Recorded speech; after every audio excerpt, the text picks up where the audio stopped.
notification. Cool. I got the notification. Got it. Yeah, it's kind of cool. Means we are live and in color. In living color. Oh, that's throwing it way back. No, hey there, Hunter. How are you? Well, ladies and gentlemen, welcome to week 3 of Finding Kenobi. Where, as you know, we're on the march to Obi-Wan, which we're all very excited about, and we're covering the pretty much the entire anthology of the arc of Kenobi going up to the before the Battle of Yavin. So tonight we're going to be watching Revenge of the Sith, episode 3. So we're going to be using the D+ machine. But first and foremost, our producer for the night, Mr. Dave. Dave, how are you, sir? Hey, how are you all doing? Doing well. And we got Senor Jefe, who's there with a very nice hello there. Yes. And very excited tonight for the opening of tonight's show. We got Frank with us. Frank, how are you, sir? I'm good, thanks. Good to make it on this week. No, we're so excited to have you on this week. And so one of the things we wanted to start with tonight, especially with the limited amount of time that we have with you tonight, is to discuss the major announcements and the final guests of Celebration 2022. So why don't you give us a little bit of a rundown? Yeah, so we got two big pieces of news today. We got the final autograph hall guest announcement of Rupert Friend, who's the Grand Inquisitor in Obi-Wan Kenobi, which is great. So that makes 3 guests from Obi-Wan Kenobi. 3. So we have Ewan, Kevin Thompson, and Rupert Friend. So that's 3 signers from the new show. He's going to be there Saturday and Sunday. His autograph is $80. His photo ops are $90, and that's a good guest. So again, so official picks stated in an email that they sent out that this was the last signer for Autograph Hall. So we know now we have 28 signers for Autograph Hall. They also officially announced Celebration After Hours, which they someone announced on Sunday night and then quickly, not retracted, but they took down the post, which is going to be, this is the first time Celebration's ever doing it. So even somebody like Jeff, who's been to every U.S. Celebration, hasn't seen this yet because they've never done it before. It's going to be Thursday. Never done it before. Thursday, Friday, and Saturday. Well, I guess at Celebration 1, Dave Prowse was signing at the hotel across the street. This is a little bit different because he wasn't affiliated with Celebration at that show. He wasn't invited to Celebration. Right. So this is the official extension of Celebration, being managed by official picks. And it's Thursday, Friday, and Saturday evenings from 6 to 10 at the Hyatt across the street. Or Hilton across the street. Hilton, yes. And there's going to be, sets of 6 is going to be several signers each night. Some of them are appearing one night. Some of them are appearing 2 of the nights. But it's another 22. There's 22 signers that are going to be there. Maybe 23. I'm not. Ashley Eckstein is the only one who's going to be at the after hours and signing on Autograph Hall. Keep in mind, she's already sold out for Autograph Hall for all her days. Maybe not all. 2 days? Thursday and Friday. She has not Thursday and Friday sold out yet. So, and I'm sure the rest of her days are going to sell pretty quick. So this offers, this gives you another chance to get Ashley's autograph when she's going. So prices range from the mostly $40, $50, and $60. Well, they're all either $40, $50, or $60, except for Ashley, who's the same $125 that she's charging at the show. So it's pretty cool. So that brings the total number of signers up to 50. That's a good number. Which is only 10 shy of what we had in Chicago, which was the largest autograph hall we've ever had at Celebration. So, and it's a good mix of names that are going to be there at the after hours. So that makes 50 names at Celebration. Most of them now because of this after hours, a lot of affordable $60 and under autographs. There's quite a few, so that does help on the credit card for sure. So That a couple also- things, yes, a couple things I saw that I actually was very intrigued with is especially because of the after hours. There's quite a few of the background actors from Return of the Jedi going to be in the actor room with like Steve Constantino, Judas LaFour, there's a couple other ones that were Mike Quinn, which was I thought was a big one for them to have and for that. But it's also very interesting is the fact that we kind of tout ourselves at Bunta having the Jawas. They seem to have like the new school and the old school Gamorreans because they got Steve Constantino and then they got Frank Tig and Colin Quinn from Book of Boba Fett. So they have new school and old school Nice. Gamorreans. Colin Quinn's the comedian. Oh yes, that's okay. Sorry, long day. But they have like they got like a whole Gamorreans there, so that's kind of cool. That's a good one. Now the Return of the Jedi. So Julius and Stephen, it's more that they both have the same agent with Derek Mackey, and I would imagine that's probably.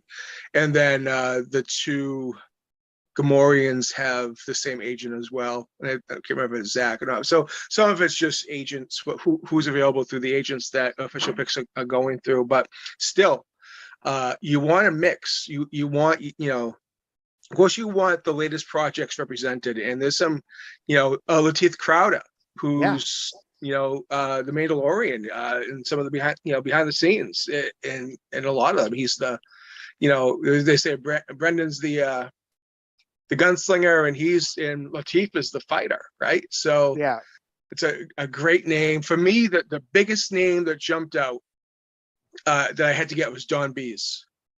I've never met him. I have his autograph, but I've never been able to meet him. He is just he's done so much with Star Wars, a great behind the scenes name to get.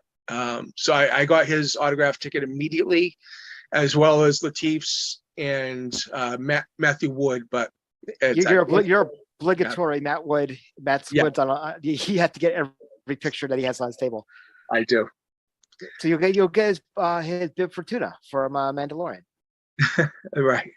That's when you need, which is great. And now one question we had from a bunch of people, which I figured you're probably the best person to ask, is that there obviously is a little bit of a slight crossover between our Bunta Eve and After Hours. Is that going to, for the people at home, is that going to be an issue if they're going to go see, like, for example, Sam or Eric at either one? No. So Official Picks has been very gracious, and they are allowing those signers that are going to be at their event to also still continue to attend our event, which they didn't have to do. They could have said, we're pulling these actors, they're going to be at our show. But Official Picks, we talked last weekend, and they very graciously are allowing them to stay and continue to appear at our event. So huge thank you to Ben Stevens and Official Picks. One caveat though, it wouldn't be fair for us to charge less for them than it would be that they're charging at Celebration. So Eric, Sam, and they were $30 for us. They will need to charge $40 because it's just not it's not right that they charge less for us, and it's just not it's not the right thing. So they will have to charge $40, the same as their celebration price. Small price, $10 is still $10. It's a for me it's a beer and a tip. But it's still, but it's for us, I think it's a small price to pay for them to still be able to come to Bunta and meet some fans and sign some autographs. Mm-hmm. So as a signer, obviously you've done some, you're celebrating autograph, final show the other night, which, you and Dave did a bang up job with that. How does the overall feel between the two, now different components of the celebration autograph room feel? I mean, does it feel like a more of a complete show to you, like a more of a celebration type show, or does it feel like, well, it's cool, but maybe something's off? I was happy just because Ewan was there. That's the only guest I needed. What happened to your I mic? like the numbers, and that Your was- mic's off, Frank. What's that? It's low. Your mic. Your mic volume dropped out. Now you're done. Can't hear you at all. What did you do to your mic? Broke it. Testing 1, 2. Can you hear me? Yeah, you're Now we back. can. That was it. You're better Yep. now. Okay. I was getting another call. That might have been it. Uh-huh. All right. I'm fine with that. I'm fine with it. So a celebration before Chicago, it was 32, 35 names. So, Chicago, it was the exception. It wasn't the rule for Yeah. the number of signers at an autograph hall. Right. So, but for me, having you in there that's all I needed. And, it made it for me, selfishly, not having to make hard decisions made it a lot easier for me to get all the autographs I wanted for Ewan and a photo op where there weren't a lot of competing names for me. A lot of them already have, or maybe I'll see them on another show. But now with this after hours, it really takes the celebration to a whole nother level.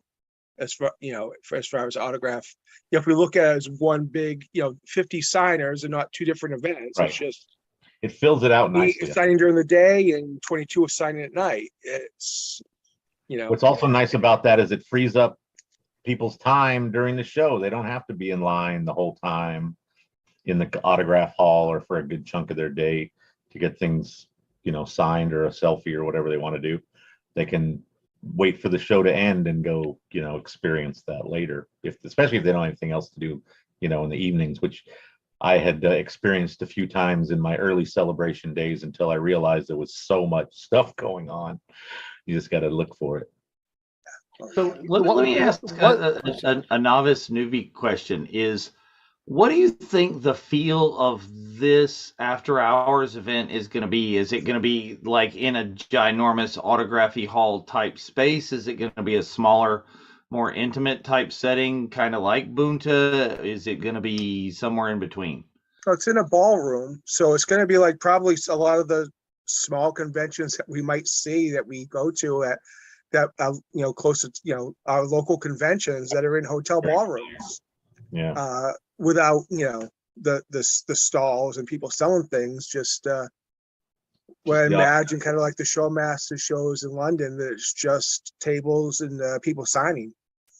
Cool. But we'll see. Again, it's never happened, so I'll be experiencing it the first time. And we're all newbies for this one, Dave. Mhm. Nobody's seen it before for Celebration, so One name I was actually excited about. Feel familiar when we get there, but we'll see. Uh-oh. What's up, Spencer? One name I was actually excited about was Dan Masden. Yeah. I'll say I was excited about Dan Masden. I thought that was signing, interesting. in the after hours room. For Besides those episode who don't one, know, he's what has he? he's celebration royalty. I mean, if you want to think about it, it all he put together from him, Celebration. really. If you want to think about it. Yeah. So Yeah. he Star Wars Insider Magazine, the first Celebration, and he's in the Phantom Menace. Right. So it's a pretty good stuff, but what I liked about it is that it encompassed a little bit of everything from original trilogy to sequels to prequels to Disney Plus to animation. It's a nice mix of a little bit of everything, which is nice, for those who are complaining that there's too much of one or the other in the main autograph hall. You got a little bit of everything right there, which is pretty awesome. One thing also, there's two signers from the Gendy, the original Clone Wars animated Right, series. the micro There's series. two signers from that, which is pretty cool. and And also Tar- just to remind people that if you're wanting to get a selfie, it's the same price as their autograph tickets. So you're going to have to buy 2 tickets in order to do that. That's what was on the website. Yeah, it's the same ticket So a ticket is either, you can use it for either autograph or selfie, but you need one ticket for autograph. If you want a selfie, that's another ticket. Another big announcement from today, obviously, Rupert Friend was pretty big, but also the return of the Star Wars show, which they're bringing back Andy and Anthony, which is pretty big for that stage. The Star Wars show was a great program that was a predecessor for This Week in Star Wars. So it's nice that they're going to bring them back and have everybody together on the main center stage for that. But there was one other thing that was awesome that they announced this past week was the I guess the history of the Mandalorian from Boba Fett to Bo-Katan, which has like the collections of like Steve Sansweet and other luminaries that have like merchandise and costume pieces. That's actually pretty cool. What did you think of that, Frank? That's definitely going to be a great one, a great panel. Love the idea of it. Should be fun. But that ILM, the one with Lawrence Kasdan and Ron Howard with Phil Tippett and Joe Johnson and some of the legends, that's gonna be absolutely incredible. That's the one big one for me. Outside of the morning panels, that's a big one for me. Yeah. What day is that one? That's Friday's main panel. Okay, good. I'm keep worrying that Thursday afternoon something amazing is going to come up, and I'm already going to be preoccupied with working the Rancho Obi-Wan booth, but hopefully it works out well. So what are you most excited about for this celebration, Frank? Meeting Ewan. There was no hesitation. There was no thought. There was no boom right there. That was it. Yeah. No, well, yeah, the third time's a charm. Meeting Ewan's first and foremost. That is the biggest thing. Being at Celebration when Obi-Wan Kenobi premieres and everything that's going to mean for this show, because it is going to impact greatly once we get to see it. That's all people are going to be feeling and talking about, and I cannot wait to be part of that excitement and that just that feeling. I can almost feel it now. You just know. Uh-huh. I mean, that's how we get when we get a trailer at Celebration. Chewie will home. How awesome were we feeling at that celebration with Chewie will home? We were buzzing the whole show because of that. This is 2 episodes of the new series that drop at Celebration. It's going to be insane. So Now we have to make time for 2 more hours of content during the con. We got to watch this show. Yeah, this is going to be a late night. I'm thinking on that one, because not like there will not be spoilers the next day if you don't watch it that night. Especially in the con. Right, that's what I'm talking about. Everybody's going to be, oh, did you? What about that? They should just have it playing constantly on a loop in one of the rooms, so you can just hop in, watch it, and don't have to worry about spoilers. Right. That would actually be a good idea. Nice little screening room with them both playing back to back on a loop. Yep. Yeah, so much excitement. I announced a little while ago that the 501st Bash is opening up to the general public tomorrow. We'll post a link once that goes live. A lot of great events, around Celebration. Really starting on Tuesday with our Not So Virtual Cantina over at the Hilton Anaheim Bar, which will be a nice time to come and meet the Mod Squad in a low-key environment, because the next day we might not have too much time to, sit and chat at a great lengths at the Bunta Eve Cantina, but we're very, very excited about that. Today dropped on Skywalking Through Neverland an incredible interview with Misty Rosas, talking about her career starting off as a performer at Disneyland in California, all the way through her audition for Quill, and talking about Frog Lady, as well as the fact that she did announce that she will perform at Bunta Eve during karaoke. She would not, they try to find out what song she was going to sing, but she would not admit to that. But it's going to be very exciting to hear her sing. And then next week, Samantha Aileen's going to be a guest on Skywalking Through Neverland. So Oh, nice. they're doing a lot of great press for that. Very big thank you to Richard and Sarah over there. They've been pushing Bunta and everything we do quite often, and we're very grateful for the relationship that we have with them. Well, I heard there was a big shout out in their podcast, in their interview tonight for Ubuntu. The big shout out. Yes, indeed. And there was also, if you check out the last 2 weeks the Mocktail show, Mocktails from the Cantina, Frank's on it. The last two weeks. Today's episode was really, really good. That I watched actually earlier today, and also catch the. Wow, you had an incredible 2.5 hour episode of your podcast this week, Frank. It was a long one. Yeah, it's a good one. But it was a long one. Great. A lot to talk about. It was a busy week. Monday, Dave and I, we had celebrating autographs, and then Tuesday night we had the podcast for Star Wars Autograph News. Love the shirt, Dave. And then Wednesday night was Chris Mock's show, Mocktails in the Cantina. And then tonight, little pre-Kenobi discussion.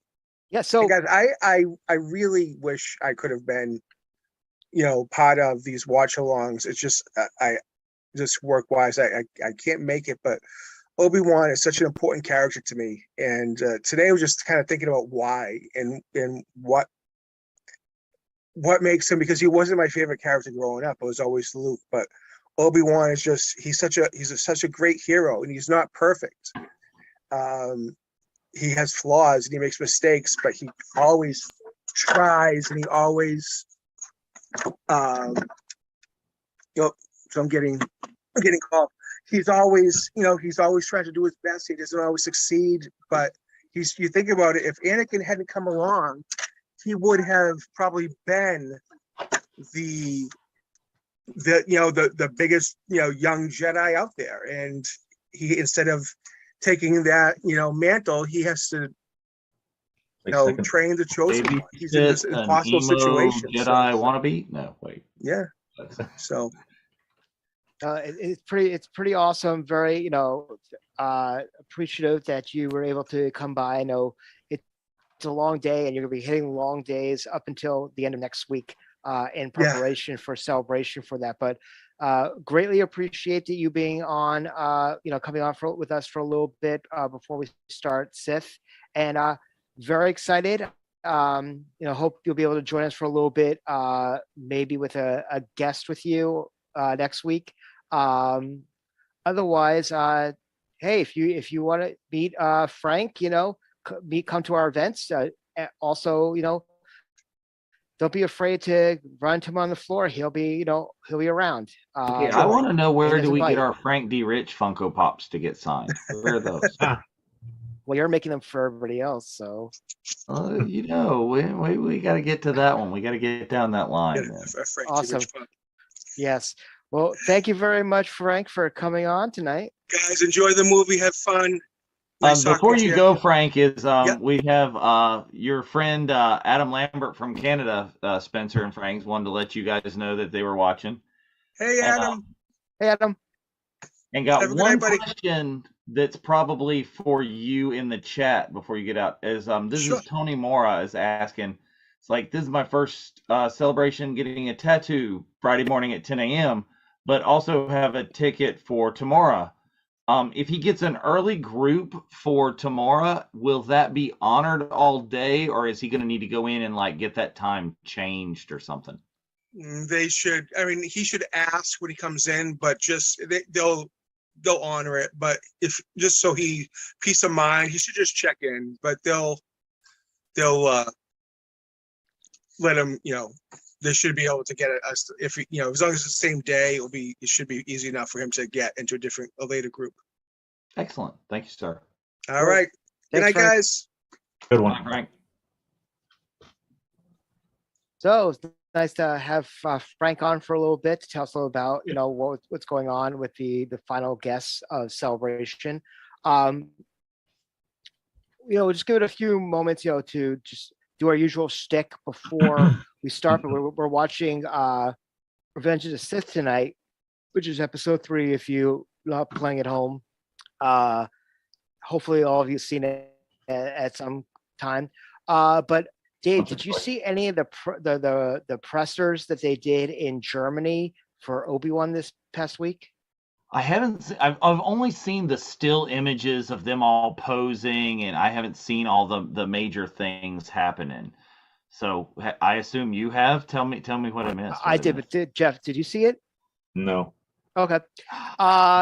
So first and foremost, Ewan, talked about how incredible this was coming back, especially with all the love that the prequels are getting these days. Because they said that initially with, especially with episodes 2 and 3, they spent a lot of time in green screen and blue screen because George was trying to push the boundaries of ILM and what they were able to do. But now, it's like, it was not critically appreciated, which drowned out the voices of like the kids of that generation. And now the kids of that generation are the parents, so they're starting to hear it. So it brought them back to a place of loving being part of Star Wars again. There you go. Also, Ewan said, look at I just watched the movies again, and before starting filming, and he's like, episode 3 was a great film, and then Hayden said, no, it was a phenomenal film. It was just nonstop action. So they were very excited to get back to the characters. Hayden, you could tell he bulked up quite a bit because he said that that outfit is quite heavy. The Vader helmet and the outfit, but he said that it was like absolutely incredible getting back into the suit and to be prepared that the fight choreography is closer to what they did in the prequels than closer to what was done in episode 4.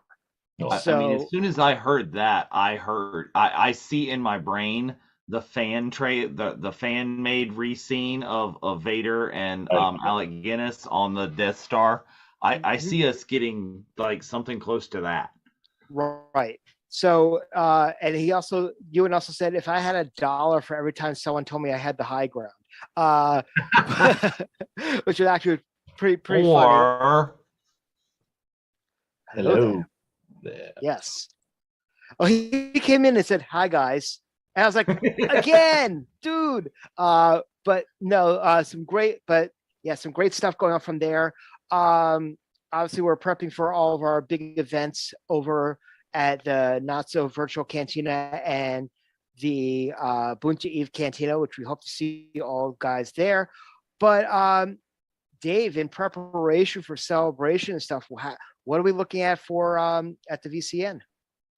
So dropping very shortly, I just finished editing before we came on, like seconds before we came on, is a special celebrating autographs unboxing.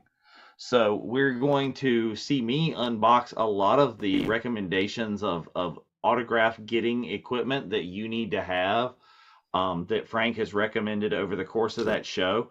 And just, so you guys can go back and check out the previous playlist and see all of that stuff and what you might want or need. And while you still got, if you're rocking the Amazon Prime, you've probably got enough time to still get that stuff in.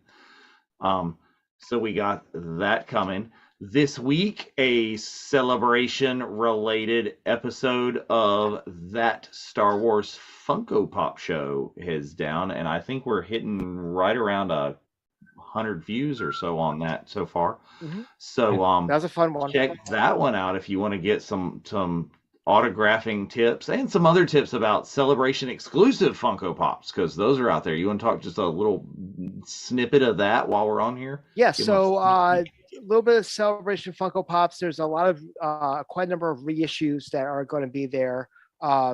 Also, if you got the large Millennium Falcon with Han Solo in it, there's an Amazon exclusive. There's a version with Lando that's going to be available, as well as the new fad is Diamond Collection. So it's almost like it's bedazzled Funko.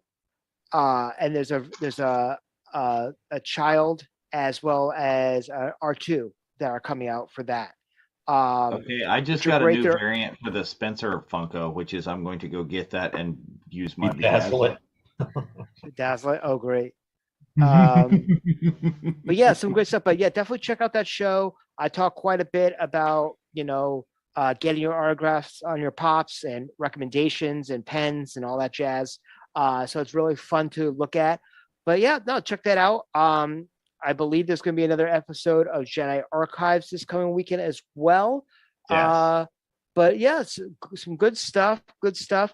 Also, want to let you know that be on the lookout, especially during the Bunta Eve Cantina, and because there will be random pop-ups between Facebook Live and on the VCN of shenanigans going on during Bunta, which, by the way, that bothered me today that this week in Star Wars talked about having shenanigans at Celebration. I'm like, gimmick infringement, brother. Like, what the heck?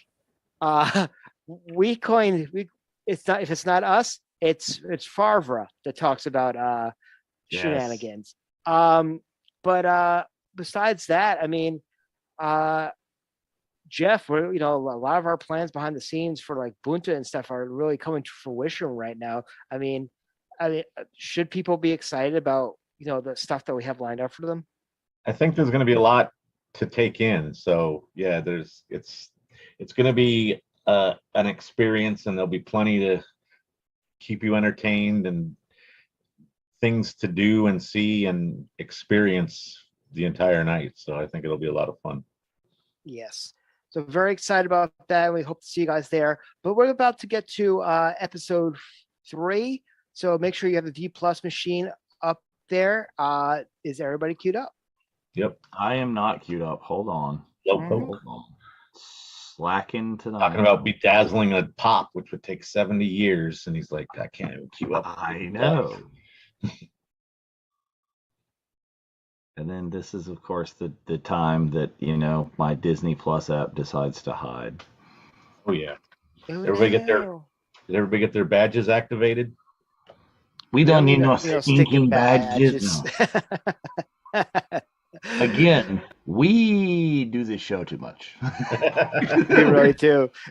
When you were not here last week, Jeff, Dave and I were like saying the same lines, like at the same time quite often. And now it's like, okay, now all 3 of us are doing the same damn thing.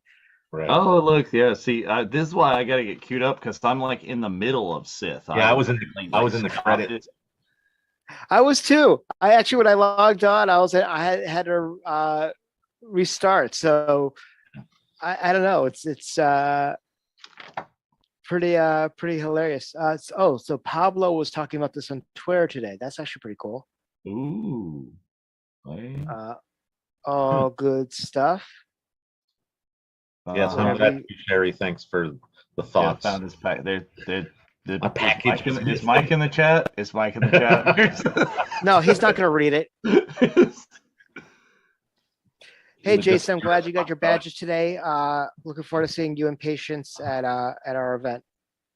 This is Bryce's second viewing of me for you today. Weren't you working or following Twitter? I mean, I don't know, Bryce, you're slacking, brother. No, I give you a lot of crap, but you're doing a fantastic job. I'm very, very proud of you and Scooby and what you guys are doing. So whenever you're ready, Dave. I told you I got to scroll back. Oh, I didn't realize you were still scrolling. Well, I'm scrolling, and I'm also trying to get the clock up for everybody. So. Oh, okay. Double multitasking. But yeah, I mean, talking to chat, did you pick up any of the autographs today from for After Hours? Did either one of you pick up anything? No, I kind of considered it, but I'm really leaning towards mainly just a couple of photo ops that I still haven't picked up. We were talking about one shortly ago. But yeah, that's my main thing. I signed up for the Tim Daniel one in Chicago, and it went away when Tim canceled. So That was the only time I'd ever signed up for a photo op, and that got canceled. So I might do another photo op, but we'll see. Dave, I know that you're busy the Thursday and Friday night, but are you potentially looking on Saturday to try to check out the? So I'm thinking about checking out the after hours a little bit. Is a lot of these are kind of well, okay. For me, some of these I had to look up some people. Yeah. You know, and once I look up and see who some of these people are, I'm like, oh, that's kind of cool. Mhm. So yeah, I might roll over there and see what's up there. Now the announcements and stuff about Ashley selling out for a couple of days and stuff really did push me to go ahead and lock in my Anthony Daniels. There you go. It's just like That's the one thing I'll say to you. push the button. Yeah, is that Adam Lambert, one of our members that's in there right now, he messaged me the other day whether or not to get a ticket for either Matt Lanter or Anthony Daniels. And the advice I gave him is like, if there's any person from the OT there, get them. Yes. I don't care if you've had a million other autographs from them, get them, because you never know what's going to happen. Unfortunately, after Peter and Carrie and Jeremy and Kenny, you never know. So you want to make sure that you get them. So if you have an opportunity to get Anthony, you have an opportunity to get Ian, do it. Yeah, so I got that one locked in, and I am ready when you guys are now. Excellent. So we're going to start the 10-second countdown with 10, 9, 8, 7, 6, 5, 4, 3, 2, 1, play. Sherry's glad that you got your package, Jeff. Yeah, I mentioned that. I thanked her. Very cool. So yeah, I mean, a lot of people look at this as the best episode of the prequels. I mean, obviously, it had the most meat behind it than anything else. Everything that's leading up to this. Serious I mean, saber battles.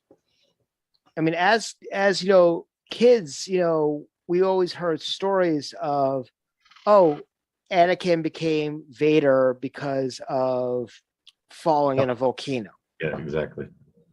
So seeing this, like, I mean, honestly, I would say that we're coming up on, I think, the best lightsaber battle in the entire saga, with a close second being the Duel of Fates. But that's just my opinion. What's your thoughts, Jeff? It's intense. It's the way they shot that, and the energy and effort that was just put in to shoot those scenes. It's incredible. It keeps going on and on. It's like a third of the movie. It's amazing. It's one of my, like you said, it's one of my favorites for sure. How about you, Dave? Yeah, I enjoy this a lot. We actually discussed a lot of kind of Anakin's fall on this past week's episode of The Unifying Force when we were doing our tribute to Star Wars mothers, and how, you could argue and be attributed that what happens in the last movie and during this is Anakin's fall to the dark side begins with his attachment for his mother. This is why, Jedi younglings are removed from their families like immediately and put into the training in the temple. But that attachment and that love for your mother is down the path to the dark side. Would you say that obviously for the most part, I think just about every Star Wars movie in the saga, at least, not the offshoot movies, start with some sort of space battle or some sort of skirmish in space. Would you say that this one's probably one of the best ones? Just it jumps right into a middle of a battle. The reveal is insane here. It's like all it is a little kind of looks like fellas flying out for the day or whatever around the big ship, and then all of a sudden they're in the midst of this nonsense that's just going on. All right, I'm gonna disagree and go that Star Wars, Episode 4. That's the flying right out over and the battle immediately going there. This is a little too CGI for me. is the other one was such a shock and a surprise, and it's like, wow. Right. Yeah, you can feel the CGI a lot more in this on rewatch, but Julia, we're in the opening scene right now. we're at we are at 320. 318, 320 right there. Should be on the screen on the Facebook. I hope it is for you guys. I know it doesn't show up on YouTube, and I'm sorry about that. I know, actually, yeah, I'm seeing it right now on the Facebook. I'm going to log into the YouTube as well just to see if we get any comments, because we seem to. We are. I'm watching.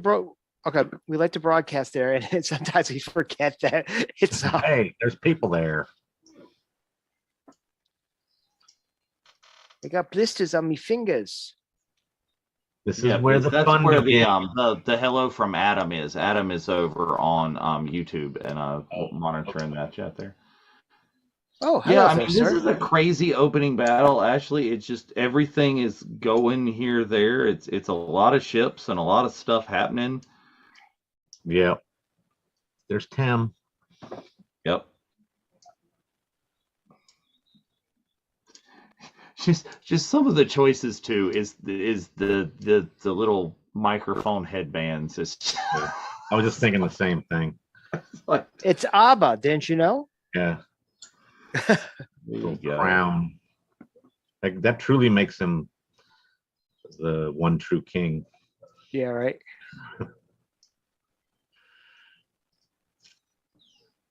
It's really cool to see these close-ups of these big ships that we, actually they're newer versions from in this movie, but right. Is it just, well, I like seeing the echoes of what we know as a Star Destroyer and a Super Star Destroyer, right. what they were as a lone destroyer, just, the paint, and you see, oh, wait, it just that reminder that the good guys become the bad guys.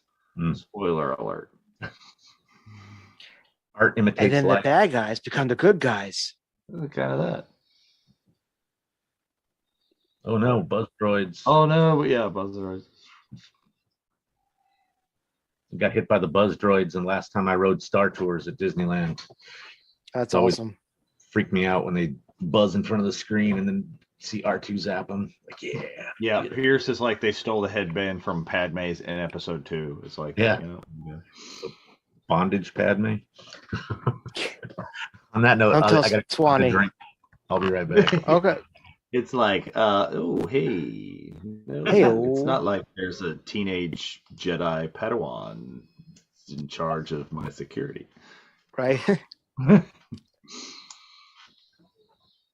But yeah, I mean, this is one of the more exciting opening, probably the most exciting opening in a, main Star Wars film, wouldn't you say? Right. It just lasts for the longest amount of time. I think there are like some episodes, or maybe the Clone Wars movie started in a similar way. Did it? Was it that? Similar, yes. Yeah.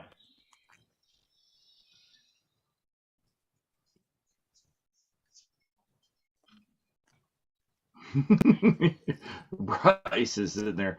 Obi-Wan and Anakin each are wearing half of Padme's headband. Yes. It's like, there you go. Here's R2, going for after the buzz droid.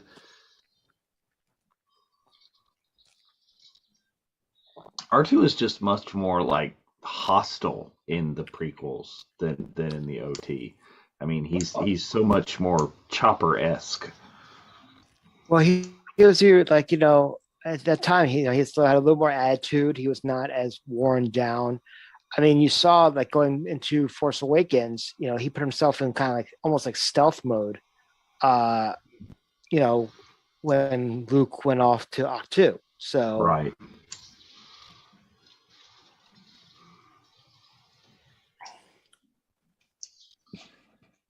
Yeah, and he immediately launches out of the ship. That little flippy move. I mean, kind of like pops up. Yes, right. I mean, it hits you from like minute one. Is like, this is going to be an intense lightsaber battle. It's like whoo, whoo, whoo. Shredding those droids. Roger, Roger. I think that was some of the backlash for how people took those droids as well. It's like, kill a bunch of them. They're so annoying. Look at that. Can't take R2 anywhere without him just whipping it out and putting it in a hole. Hey, oh. I saw. Did I see? I think I saw somewhere. Was it on this page or was it on Swag Crew that somebody is making a bunch of like droid ports for Swag? I hadn't seen that one. I saw that somewhere. That's cool. Let's stick them on the wall and have our units pull up. I guess. I don't know. I didn't see exactly what they were. I don't know if they were poker chips or if they were stickers or they were. I think there was like a bunch of them like on a table. Yeah. Or something. I think I saw that. I didn't understand what they were exactly. Maybe I didn't understand what they were, but that was the impression I got. It was a bunch of like droid ports is what it looked like to me, and I think they even mentioned that. But they had like three-dimensionality. Mm-hmm. I think they were coins. Coins or okay, if they're coins, we're gonna have to get like some stick-em or something, and like just post them like about R2 height on the walls all around the convention center. Right. Sherry says Swag Crew. Okay, cool, excellent. So, people, if you're in the Swag Crew and you're watching, and I would like one of those, and if you would be interested in a virtual Cantina Network keychain, I totally forgot about him going through the ceiling in the elevator. Now I'm having Batu flashbacks. Speaking of which, I got my Black Spire Outpost. Very nice. If you Rise of Resistance. I thought it was Die Hard. Yeah, well, it just gave me that moment when he plunged up, even though it's the opposite in the ride, just kind of gave me a whole Kylo attacking the elevator car moment. Oh, I love that. Doing we will experience that in 2 weeks. Oh yes, we will experience that in 2 weeks. Oh yeah, we will experience it in a big, large group. It's always more fun that way. Yep, just like we did in Florida. Oh yeah, I'm actually excited for Frank to see it for the first time because he's never seen Batu at all. That's going to be a different experience for sure. I mean, everybody will be old hat, and he'll be like, wow. It's always nice. I mean, I went on Smuggler's Run with our moderator Catherine, and as soon as you're in the shuttle, and as soon as the doors open to get onto the Falcon, like Niagara Falls,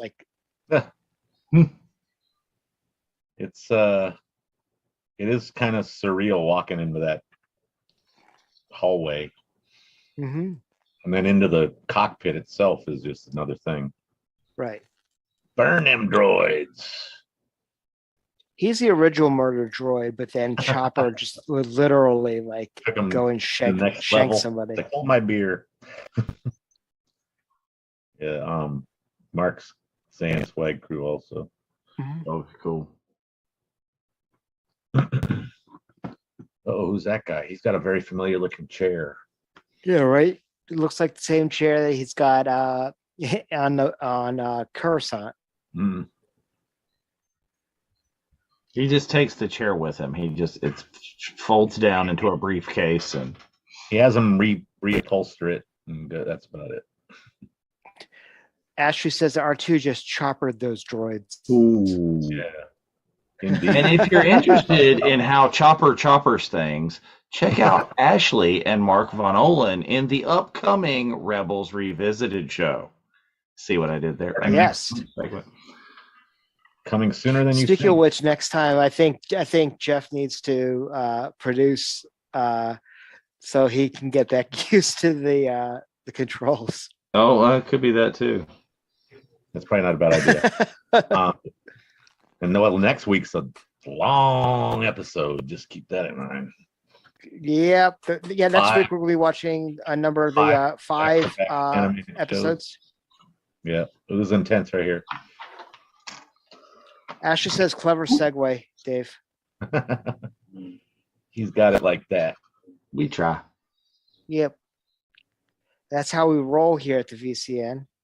And also, don't forget, if you see Charles Scholl at Celebration, you could pick up on T Public still and Yoda, whatever, T-shirt. And Yoda, whatever. Oh, So this boom. part right here, that right there, I always wondered why we didn't lose Obi-Wan's legs in that process. I was just thinking about that because first and foremost, you know what it remind me of?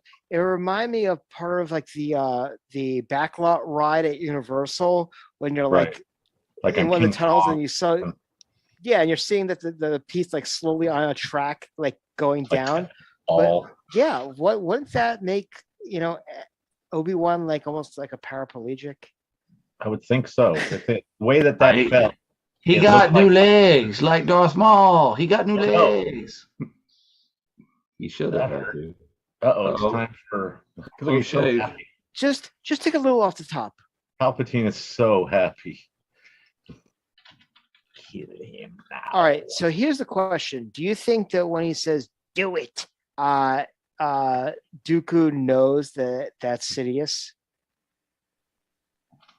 I thought it had never occurred to me that Dooku didn't know that was Sidious. I assumed he was in on it. But interesting thought. Yeah, I'm not sure. Do it.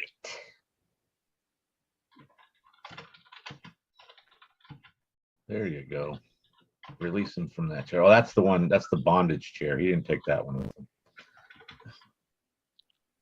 He left that one in the weird bridge.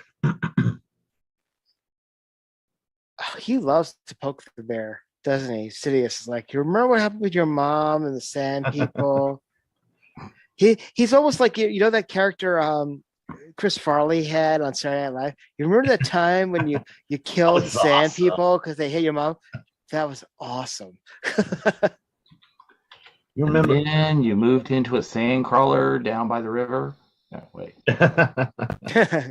Indeed. Speaking of Matt Wood, Mr. Wheezy over here.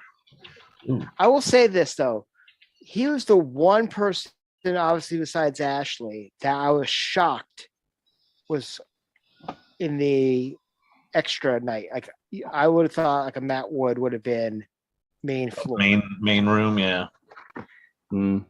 He's so prolific and still very much in on all the productions.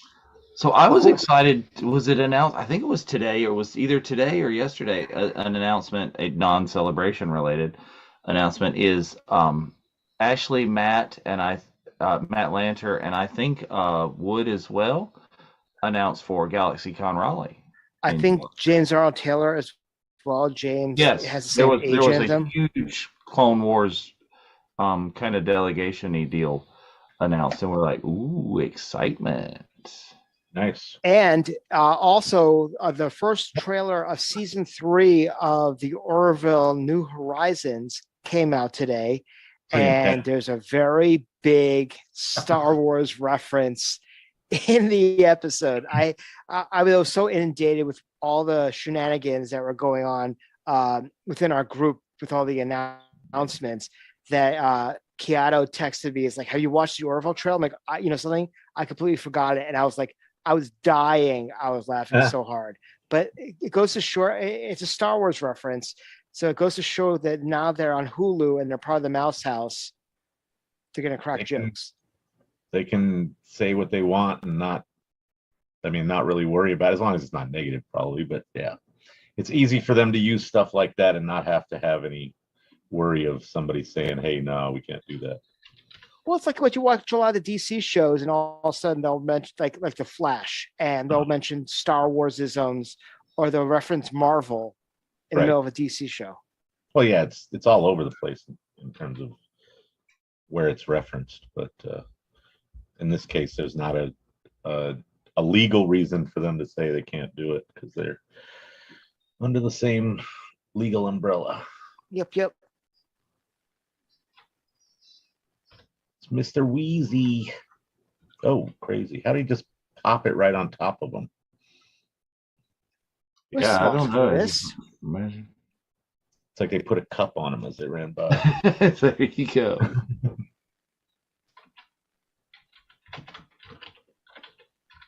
Also, Hayden looked very Anakin-esque in that long, or Vader-esque in that long black jacket that he was wearing in those pressers over in Europe.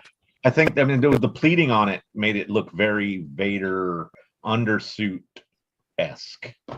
So Right. yeah, it was like he was like a stripped down version of Vader, except for he had high water pants on. But then he fixed that for the newer shots today. Oh, I thought it was more like hammer pants. He was wearing skids. Like dad bod Boba Fett pants. Yeah. Yeah, a little bit. Yeah, of but his pants are like, Boba Fett had like, they're almost more like skids that had the elastics at the bottom around the ankle, so it ballooned out, but it went, whereas his kind of like hammer pants, but they like you still saw the his socks. Right. Well, Hayden's went up even higher. Yes. They were just high waters. Capris, I don't know. Whatever the style is called. I don't know. I'm still harboring on the fact that Ewan was wearing white gym socks with black shoes, but at least he was wearing khaki pants or something, so it wasn't like he was, really dressed up. Right. Is that his real facial hair in this scene? Because it almost looks like applied facial hair. I don't know if there were like scenes that were refilmed or something where he had to, like the they had to match it or something. But Jeff, did you watch from Star Wars Night the episode of Always Believe that Ashley dressed as Obi-Wan from this? She put the beard on. Yes. I was just watching that recently. That was a good episode, but yeah, he leans into it. It's a lot of fun. That's really what I was thinking of when I thought of that too. So was that when you mentioned the fake one? I'm thinking of Ashley from that episode. Brian doing his Anakin and Ashley doing an amazing version of Obi-Wan. Yeah, that was awesome. Stick-on beard. At one point, she said she thinks she ate her part of her beard accidentally, but she kept doing the funky dance. Welcome to our world. All the time. Facial hair too much, at least not intentionally. I guess she didn't do it intentionally either. No. But Grievous pulling a Leia. A little different. More like a Use Spider-Man. the Force. Okay, so the windows are open. Before that, shouldn't their eyes be like bulging out, like kind of like it's Total Recall at the end of the That's not how the Force works.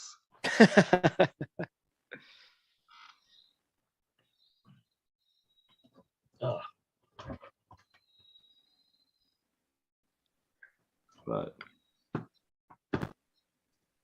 see, I've always thought it's highly amusing and funny how like the battle droids will like run away from Obi-Wan or something like that. Why are the robots programmed to care? Or to have, it's like their mission is to do this one thing. They shouldn't be affected by. Yeah, I mean, I know they play it for comic relief, but sometimes they lean a little too hard into the battle droids being goofy in this whole trilogy. They were one of my least favorite things early on. They kind of grew on me a bit, but they still annoy the hell out of me. Yeah. So I was happy to see so many mowed down early on in this. This is where the fun continues. Still flying half a ship. Yeah, let R2 land it, Notman says.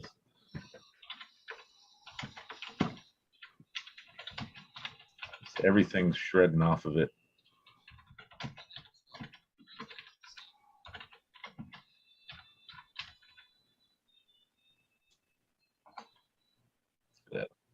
Just breaking up. Can't hold her. She's breaking up. Do they need to rebuild it? Better. We can faster. No. You can aim at it. What is he? Where are they going? Oh, they do kind of aim it at something, don't they? These fire troopers. Yeah, they're going down. I don't. Yeah, landing strip. I don't understand the need for a strip. Normally, none of these ships actually land like this. Exactly. You come in and then you go down like a jump jet or something. Look at that. Took out the freaking poor. Time to buzz the tower. Wait. Negative Ghost Rider, the patterns.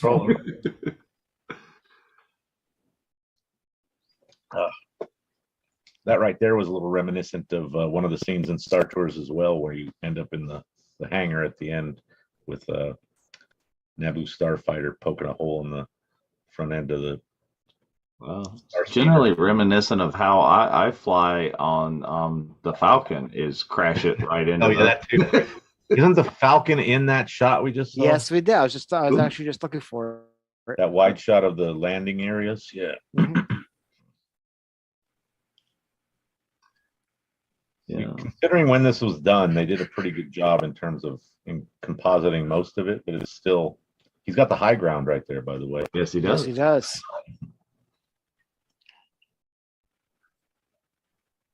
Time code on the movie, Dave Jolly, is 2423. If you are watching on the Facebook, that is right there in the center at the bottom, there should be a running time code for you. Yes.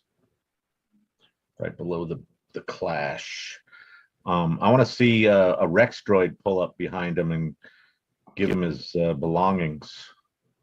Oh, because he had to check his saber. Yeah, exactly.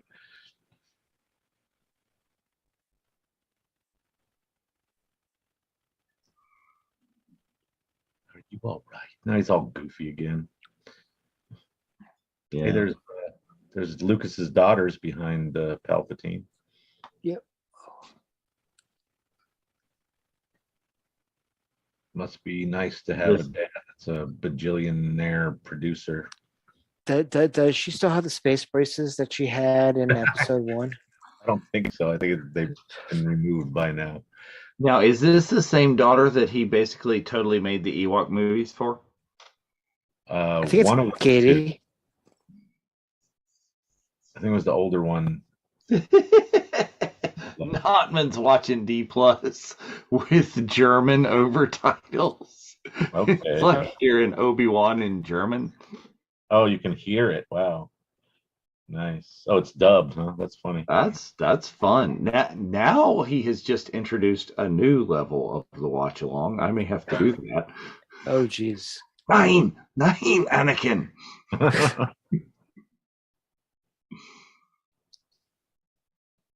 I love the homage to the Leia buns here. Yeah. Yep. They're much more refined and sort of. They're like ovally. They're they're more robust and like they probably put something inside them to make them. And he'd probably hear Darth Vader in its original language too, since Vader means father in German. Father. Darth Vader. There you go. Yeah, those are more like eclairs rather than cinnamon buns. No, we're not round eclair. They're oval eclairs. They look like they look a little bit like the garlic, or not garlic, but the pretzel knots that they have at Oga's currently, or they did at least on Star Wars Day. Oh, Sherry's counting outfits. We're on one. Oh, Thank sure. I forgot about that. It won't be the same, but it's still pretty intense.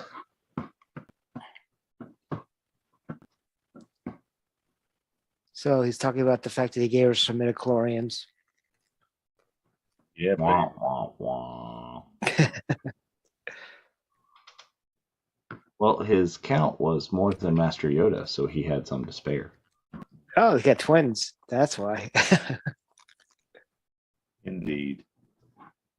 Hey, there's one of those parked on top of Docking Bay 7 in Batuu. Exactly. That was what I was about to say. It's like, that is a familiar ship right there. I've eaten many a meal underneath it. Yep. This is the Utapau is such a weird Okay, so here's something that some people talked about is obviously the Grand Inquisitor is from Utapau. And people are saying why couldn't, they made the Grand Chancellor from Utapau look, like he's supposed to look, and that's how they made Inquisitor for the cartoon.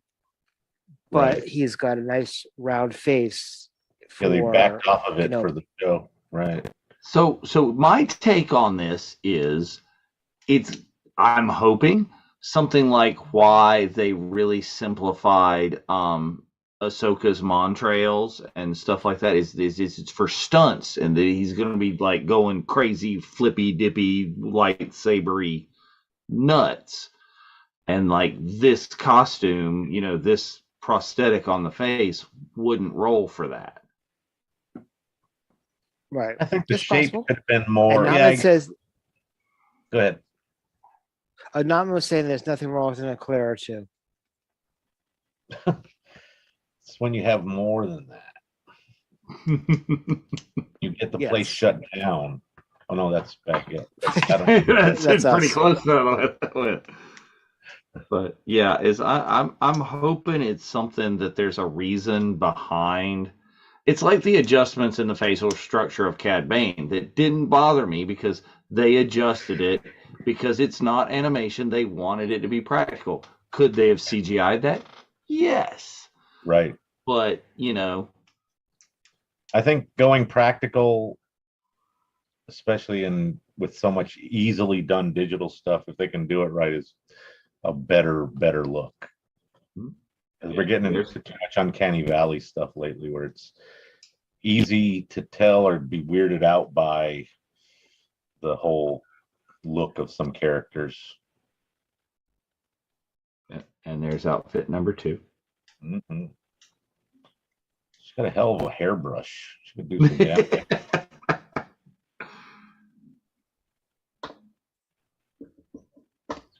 And her hair just like poofed out.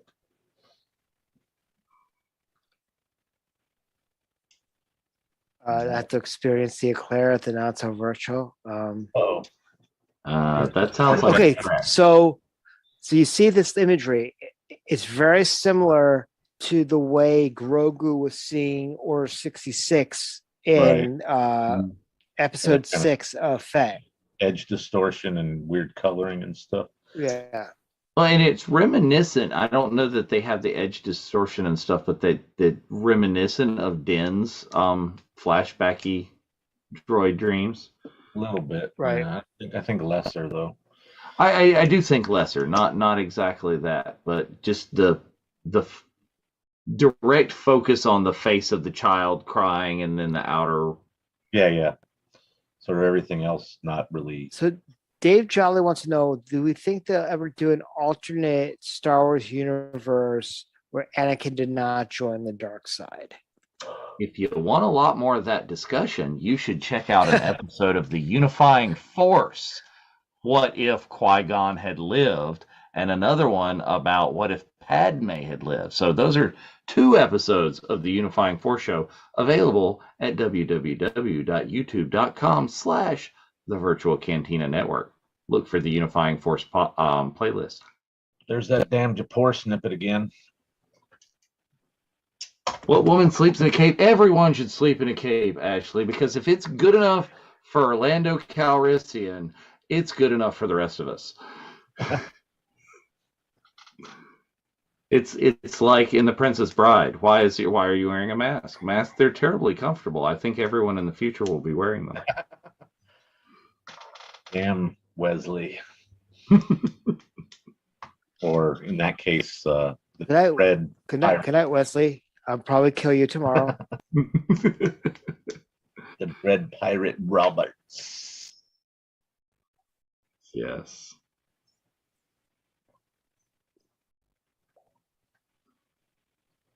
And see, if you just sat down and really had a conversation with Master Yoda, maybe he could tell you that was just a dream and not a forced premonition. Right. Or mellow out, man. but she gets turned on by it, so it's all good. Well, especially when he talked about killing the women and the children in the last movie. She was quite turned on from that.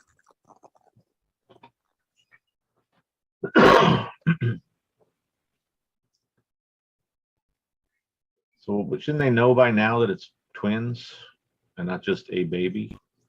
Well, you know, we don't. I mean, the medical droids had no idea why Padme was dying. I mean, do they have medical droid ultrasounds? Who knows? Broken heart, you know why. It's you know, she sleeps in the crown. There you go. Well, anybody, if Padme has been able to live through those ridiculous headpieces as the queen, I'm thinking sleeping in the crown is probably comfy. Compared to that, but yes, sleeps in the crown, has big hair and stuff, big costumes, dies of sadness. Dies of sadness. Is it? No, nope, not doing that joke.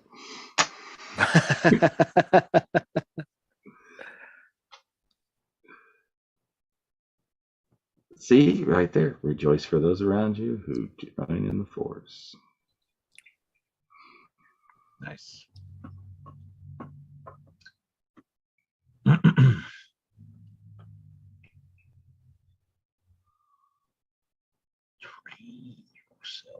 Train yourself. You're supposed to train me.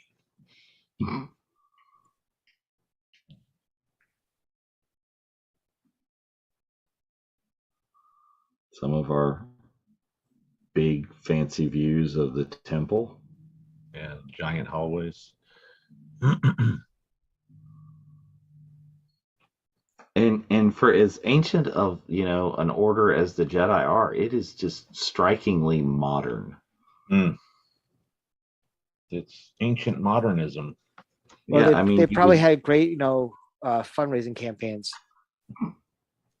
There you go. Persuade people. You want to donate more.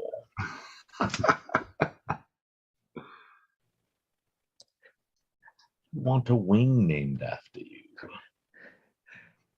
I donated to the Jedi Temple Reconstruction Fund, and all I got was a stupid T-shirt. Was this lousy cloak? Dave's thinking, hello, I got an idea. Public. I order. I love the traffic lanes. Yep. So straight. Well, that was a quick turnaround from him walking with Kenobi to all of a sudden, wow, he just appears. He's next to Palpatine. Best buddy. I think that was intentional and purposeful. It's just like, I'm taking the thing here. I'm taking the advice here. It's like, both. They should have him beam through. That would have been awesome. Beaming across, Scott Snotty. Yeah. No, Snotty. By the way, Dave, I'm halfway through season 2 of Picard, and so many references to the original movies and everything throughout the entire series. It's pretty awesome. More of the cast, right? Of the Next Generation and stuff. No, not that's gonna be in season 3. Not yet. But that was references. Season 3. Oh, okay. Including Wesley. No. Crusher. Yes. The Chancellor is disturbing. By the way, I love the fact that you put the Mark Hamill scenes from Big Bang Theory into the playlist for Bunta. Of course. Yeah, and I looked for it, but I didn't think I found like good clips of the James Earl ones. I don't think you got a good one. You should do I was thinking of this. You should do an episode of Unifying Force. What if Anakin doesn't take a seat? What if Anakin doesn't take a seat? What if he just whips out the lightsaber and goes right ham at Windu right there? Just snaps and goes. Or waits for Windu to get up and face him. Windu! I mean, don't. See this dude right here. I want to like, where is he? Where is he hologramming in from? Because he's always just chilling. What was that meme? He's at that strip club. Yeah, that's what I was just thinking. Good relations with the Wookiees I have. I like them Wookiees. Him and Maz. Love them Wookiees. I like that Wookiee. Where's my boyfriend? Make some Wookiee cookies. Which I hear are very good at Star Wars Night. Uh-huh. I didn't get one. There was so much stuff at Star Wars Night. What? Where? It was so much. They have stuff. new food. Yeah, they have only available cookie or something. But a lot of that stuff sold out literally before the event started, because they started selling stuff at 6. But by 9, I did like see that, like, they're like, oh, like the Bantha pot roast is available still at Docking Bay, and the Mon Calamari. those are standard milk menu items for the time being. Yeah, which everybody says is horrible. The which? Which one? The Mon Calamari blue milk that has the sour jellies underneath it and the that one looks swirl. weird. I gave up on the milks in general quite a while ago. Unless you're in Florida and you have the alcohol in it. Well, that's the only reason I would get a blue milk, is to get the alcohol, because they're not going to just give me the alcohol. Oh yeah, you have to take this other stuff too, and I'm like, okay. But when they went to the Toydarian swirl with the tahine, like spicy mix on top, and the mango jelly and swirl inside, and I was like, they're overdoing this crap. And yeah, so I think I tried that one, and I was just like, no, not my thing. I will not buy blue milk while I'm on Batuu. That's just not a drink that I will drink. I will drink many of the drinks that they sell at Ronto Roasters and at Docking Bay 7, and pretty much anything on the menu in Oga's. Yes, I was going to say, I think you have over multiple times while I'm there.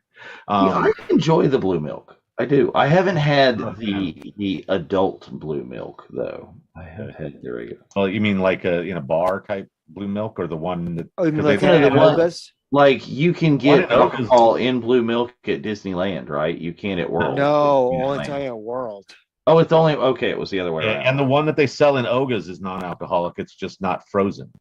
Oh. And it comes with a cookie, which I'm not. But you can buy the cookie by itself. But Mr. Spencer over there is a fan of those cookies. Yes, because Ashley recommended that we get a plate of cookies. So, Ashley's like, everything except the fuzzy tauntaun. It's painful. I like the fuzzy tauntaun. Fuzzy tauntaun is painful. I agree with you, Ashley. My throat closed up when I had that. But she wants the Melorone juice that you can get at Ronto Roasters. Yeah, that's good. I like that one. I had that with the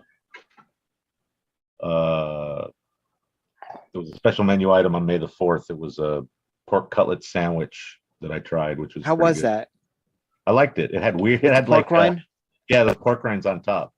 I kind of crushed them up as I pushed down the bread, but it had like sriracha sauce on it.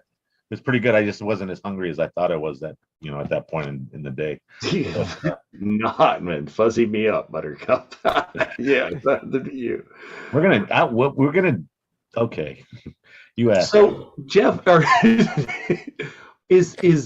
you need reservations for Oga's for Star Wars Night, or is it walk-ups only? Yeah, I think the reservation system was open or is for that when the 60 days out or whatever for those time frames. I'm not positive, but walk-up will be available as well in a limited fashion. We were able to walk up at least once on the 4th, and I think you would have gone through the normal system to get reservations for. Okay, I didn't know it because it was an after-hours event. If they had the after-hours times on the app, or if they were all walk-ups. I thought I was looking at it and seeing that there was like it cut off at 7 or something weird like that, kind of making it seem like that was something to do with the after-hours part, but I can't remember for sure. But I know there was a good amount of people waiting to get in. Oh, there's what's her face from the Oh, And there's Flashdance. George. yeah, that's her And there's twin cousin. George. Yep, George and his daughters again. Yeah, I know the whole level of he can't sense that Palpatine is a Sith Lord this entire time. Ashley said she has mouse dining reserve alerts for the 27th. Ooh, Yeah. I probably need to throw those on too. They're very likely to pop up the 26th late in the day, because that's when everybody has to cancel for the next day. But you never know. I got one weird one at like 2 p.m. one time. I was like, what? All mine always seem to come in at like the middle of the night. They come in at like 2 a.m. or something. Yeah, I got like three. Those ones are like 6 you put in for an advanced date, and then when they actually drop, it's like in the middle of the night. Mm. And so that's usually. But if you get it like at 11 o'clock at night or something, at least West Coast time, that's likely somebody who's canceling last minute from not being able to be there at the park the next day or whatever, or canceling the park reservation as well. You don't want to get dinged for that $10 stupid credit fee for not showing up for your reservation.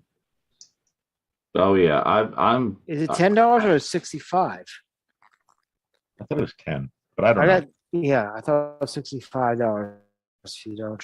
All I know is that I tend to be as diligent as I can to go and physically cancel things that I don't want to do once I get there if I hadn't already.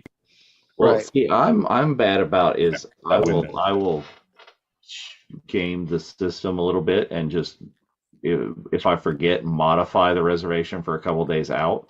Oh, right. What? If it'll let you do that, but Yeah. like once you get to the date, I don't know if you can. I don't know if World will. You can do it at World.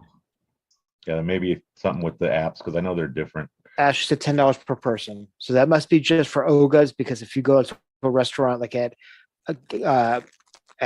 Disney Springs and you have a reservation, I think they charge like 65. I think I got hit for that once, and when I tried to cancel day of, they charged me like $20. Yeah, and it depends on the restaurant too. Is some of the like premier dining places like CRT and stuff, they'll charge you the whole blame thing. But all the Like experiences and stuff, like Droid, if you're making a reservation at like Savi's or Droid Depot and don't show up, they're gonna ding you for that $10 as well. But if you go up to them on, like, if you walk into the park and you had made a reservation that you don't want to fill now, and you didn't have a chance to cancel it the night before, then you can cancel like at their cash register. So just walk up, say I need to cancel. Somebody else will gladly walk up and ask if there's any openings, in the next few minutes, most likely, and jump on it. So it's not like they're losing anything. Have you ever heard the tragedy? I can't even say it. Tragedy of Darth Plagueis the Wise. I still think of Gilbert Godfrey saying it when we posted that. Yeah, that was a great. This is the weirdest Waterworld. Really? Kind of is one. I was gonna say Cirque du Soleil show, but anyways, I'm gonna shut up for a minute. Ashley says the last time she checked, Savis will charge you for the whole saber if you don't show up. Oh, really? Damn. Okay, that's even worse. Yep. That's pretty hardcore. 220, 219 plus tax. That's pretty hefty price tag. Well, like I said, they'll do that to you. I know at World for like the Spirit of Aloha show and stuff like that.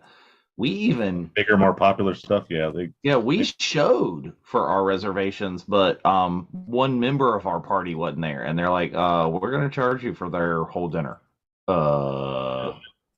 Okay. Should have grabbed somebody off the street and been like, "Here." Yeah, I mean that. Just put it up on light. There you go. Put it up on light. On light. Anybody in the WDW that is at the Poly right now? Speaking of the Poly, they showed some of the themed rooms that they just redid on a couple of the blogs lately. It's looked pretty nice. Oh, is it they redo to the Lilo and Stitch theme, or no? And also Moana and What reservation do you have for 8:30 in the morning, Bryce? Is that Savi's? I guess so, because he's got to be at Biggs by 2. So I guess, yeah, because him and Mike are going early. But that's like, for an average day, that's not the best time to build. I love Kashyyyk, although this is very video gaming. Yeah. Because then you have to carry the bag around for the rest of the day, and I have a bad habit of dropping, especially the Savi's bags. And it makes me very sad when I hear that saber hit the ground. But the ideal time, I feel, is about 7 o'clock at night, and you come out and the sun is setting, especially in the summer, and you go fire up that saber, and you're like in the perfect lighting for it. There you go, even that one. Ooh, those things are so loud. Yes, this one is loud. But in the right light on Batu, those are amazing. Oh, and now Yoda with the disc. A master is needed. Oh no! None of these chumps over here. Yeah, this is now like more things I have to pack since like the Disney and the Saber meetup. Now it's like crap. It's yet another. I was considering bringing a handful of my Savi's sabers if people needed them, so that could be an alternative if you feel the need not to stick that somewhere if it's not going to fit. I always felt that this was way too few Wookiees. Maybe you don't need that many Wookiees. Is it bad that I'm looking for chrysanthemum in that pile of brown? Where are the dark colored Wookiees? Oh, those troopers looked very stiff. So do we have, I don't know, I don't read enough of the comics. Do we have enough backstory on Chrysanthemum that was he here? He might have been. He might not have been. I don't know. I know, Bryce. How old is he in Boba Fett? Because that would give you a better idea of what his role could have been at this point. Because this is what, 30 years prior? So he could have been a little kid running around. Well, but Wookiees live for hundreds and hundreds of years. I mean, Chewie's 200. Chewbacca's in there. But, yeah. And so Chewie's only 170 or 180 or whatever right now.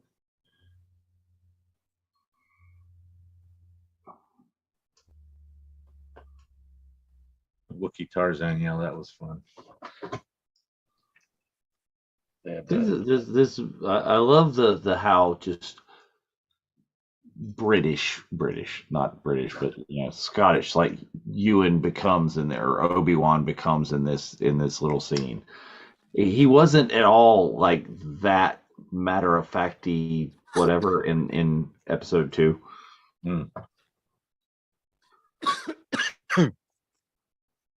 Bryce says Chewie's 190 at the time of Solo. Okay.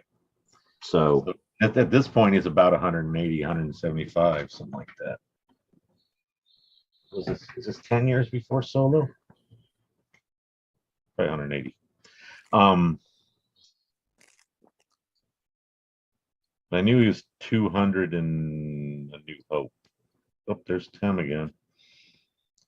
And again, and again, and again, and again. And some other variations of weird looking non-Tims. I don't know. It's Tim with a different haircut, Tim with another different haircut. Wow.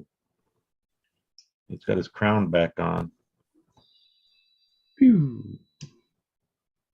What do they do with all these hyperdrives? They're just sitting there floating around the ship all the time, They have to like load them all up before they move on to the next place. Gather them up and then deploy them again when they stop. Oh no! Quit murdering Padme. Now it's all Obi-Wan's fault. Mm-hmm. I like Anakin's glove in this, covering up his robot hand.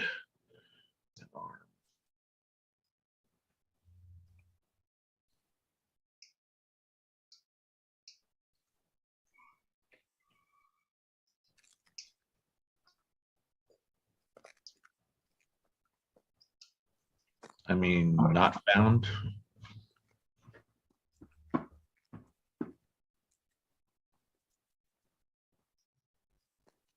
Oh, yep. That's what I was getting ready to ask, is how many outfits we're on. I was thinking 5. We're on 4. There we go. I guess we don't count the instant robe and the cape. That doesn't. Nope. Same one.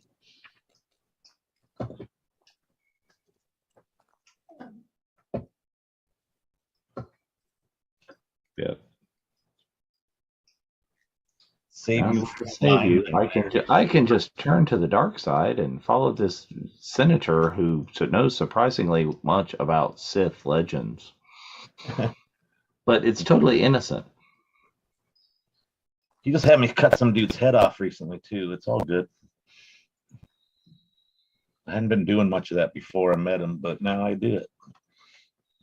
Well, he was a little kid when he first met him, so I shouldn't say that. Yes. And I find it just surprising how many civilizations in Star Wars are built inside of giant craters. Right. It's just like, oh, it's a giant crater. Just set up house in there. Just a sinkhole. They're like, oh, my house fell in the sinkhole. Let's just move into the sinkhole. There he is. There's the dude. What's the actor's name? Something Spence. Something. I can't remember. Anyways, I do not know. He plays a lot of sort of iconic creature type characters. Again, people in the chat with actual knowledge or research, let us know. Brains at work. So we stepped up on him.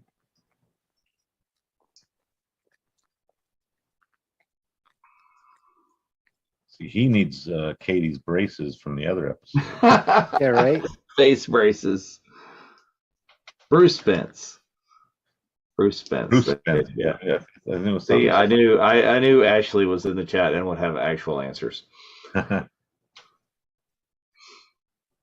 Uh-oh. Yeah, see, that's what I'm saying, Ashley, is I think that's why we don't get this makeup for Kenobi is for stunt purposes. There's no way.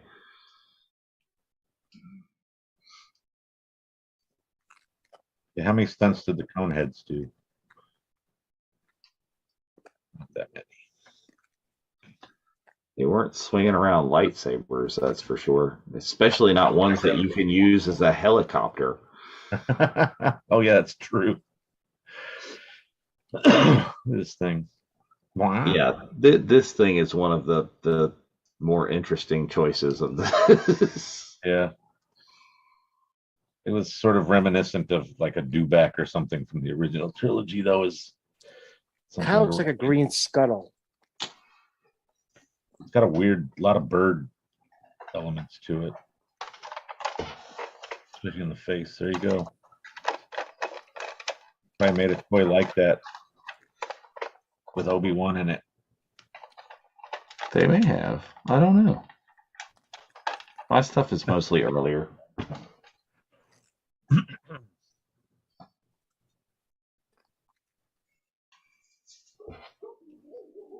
He's being all stealthy on that thing. Yeah, is when it's running around, it's like, but now it's like, shh, creepy. Go slow and I'll be quiet. Like, what if it saw something it wanted to eat or something? It was like, started running off. Uh-oh. He knew he's going to be seeing General Grievous. Uh-oh, almost time. Got to dump the robe first. Yep, it'd be too fluttery. Blup. And Yeah. General Kenobi. One thing that I enjoyed a lot about the micro series that Frank earlier mentioned, there was signers from the original Clone Wars animated series, was that they basically gave you an idea as to why Grievous has that cough, and because you saw him get the injury that caused it. Oh yeah, the whole back series where his like lungs are crushed, and Yeah, like wasn't he fighting Mace or somebody? And I think it was Windu. It was the episode where Windu just like jumps like 14 football fields at once with the Force. Right. Which tells you that falling out of a window ain't no big deal. Shouldn't have been that bad of it. This was so cool. 2 minutes ago, Mike broadcasted from Oga's. Oh, nice. Oh, so he had to go to work today. He's in the office. Yes. Yeah, he said Well, he's something. he's in the cafeteria right now. He's on break. Boom! I think that's the most hilarious thing ever. It's just whoop, whoop, whoop, whoop, boink. Yep. Well, what was it like in Batman Forever when that Two-Face's guys is like doing a lot of flips and kicks, and Batman squares off and just does boom, knocks him the F out. No, that was the original one. That was 89, that's right. Where the Joker's henchman has the two-bladed sword and he just Yep. Sort of a take on Indy when Harrison had dysentery or whatever, and they shot that scene where the guy busts out the big scimitar, and he's just like, screw it, pulls out his gun. It's just, you're done. It was supposed to be a different type of scene, but it ended up coming out so cool, and in his, that's become so very Harrison, because isn't the impetus behind I Know? Because Harrison's like, he wouldn't do this. He wouldn't get all emotional. He wouldn't have the thing. He'd just do it again. Another take. Well, that one was him getting into the psyche of the character. The other one with the gun was him wanting to get through the scene because he was feeling like shit, literally. And because he had gotten, food poisoning or something that made him sick. And instead of trying to bust out the whip and deal with the guy, it's like, okay, just pull out the gun and make short work. You're done. So Nice for bird. somebody who just literally set this ship up into the stratosphere, so he'd take him by surprise, he's domesticated that creature pretty quickly and saddled him. It's the Force, man. Saddle. That's how the Force works. Bruce Spence might have gave it to him. Because he's from Stu John. There you go. Stu John 57 or whatever, some weird number. That thing that Grievous escaped in, I love that wheel vehicle. It reminds me, there's a Joe vehicle like that, actually a Cobra vehicle like that. They probably stole it from something. They probably had a toy already, and it's like, make this. There's also something like that in Men in Black 3. Mm-hmm. And when I was I was just watching there's the bad missile ship destroyer things. I was just watching Battleship over the weekend. Those little buggies. So, that's what you get when you make an entire feature movie from a board game. Yeah, not even really a board game. Yeah. Pegboard game.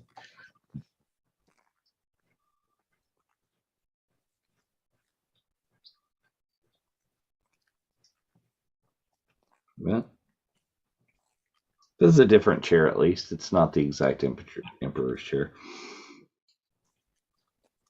Yeah, see, Jason Dougie's like, I remember that Cobra vehicle. I can't remember what it's called off the top of my head, but there's totally a Cobra vehicle that looks just like the wheel with the buzz. Is it Buzzsaw?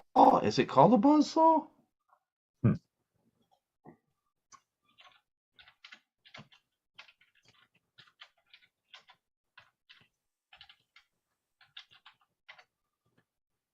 Anakin's too easily manipulated right here.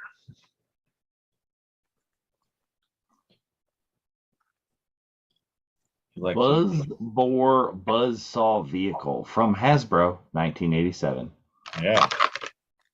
Am I wrong, or does Hasbro have no presence at this celebration? No, they're gonna be there. They're gonna be there, but I don't think we've heard cool stuff yet. No. Yeah, no, they announced when we did the last special on May the 4th that they were going to be at Celebration. But they Okay. didn't announce cool exclusives, though, did Right. they? No, not yet. Nothing specific. Because I was noticing when they were generally listing the lottery options for vendors or for exhibitors, and they talk about Funko and Lego, and Hasbro is like in my mind is the big three, those three. So, I mean, Loungefly, great. I'm not going to get a Loungefly bag, but good for those that want to get Loungefly bags. But I was expecting to see something about Hasbro being named just as a generality. Okay, I'm just here to say for Loungefly executives, if you're watching right now, we need a version that's 3 times the size, and I'll buy it. The actual backpack size. Just make me a bigger one $200. of the X-Wing with the little R2 Funko that fits in it. Make it my size. There you go. Dave has spoken. There were people. There were guys slightly smaller than me. In Spencer, I sent you text from the Funko store that I was in. Yes. Wearing like Loungeflies, and I'm just like, dude, Make them look huge. Yes. Yes, actually, I like I said, if it were 3 times the size, I would want that Loungefly so bad. And there's so many others, like the Boba Fett Rocket Pack Loungefly. Yes. Some of them are pretty cool looking. But again, like you say, I mean, I have no interest because they're little tiny things. Like what would I put in it first of all, and then wearing it would be weird looking just in general. I wouldn't feel comfortable. Well, those are the two concerns too. It's just teeny tiny on me, and I mean, what am I putting in it? A ham sandwich, and that's it. And yep, Mama Cass. That's how it sandwich. begins. Ashley's like, I got the Grogu one for Christmas, and now I have 12 of them. Ooh.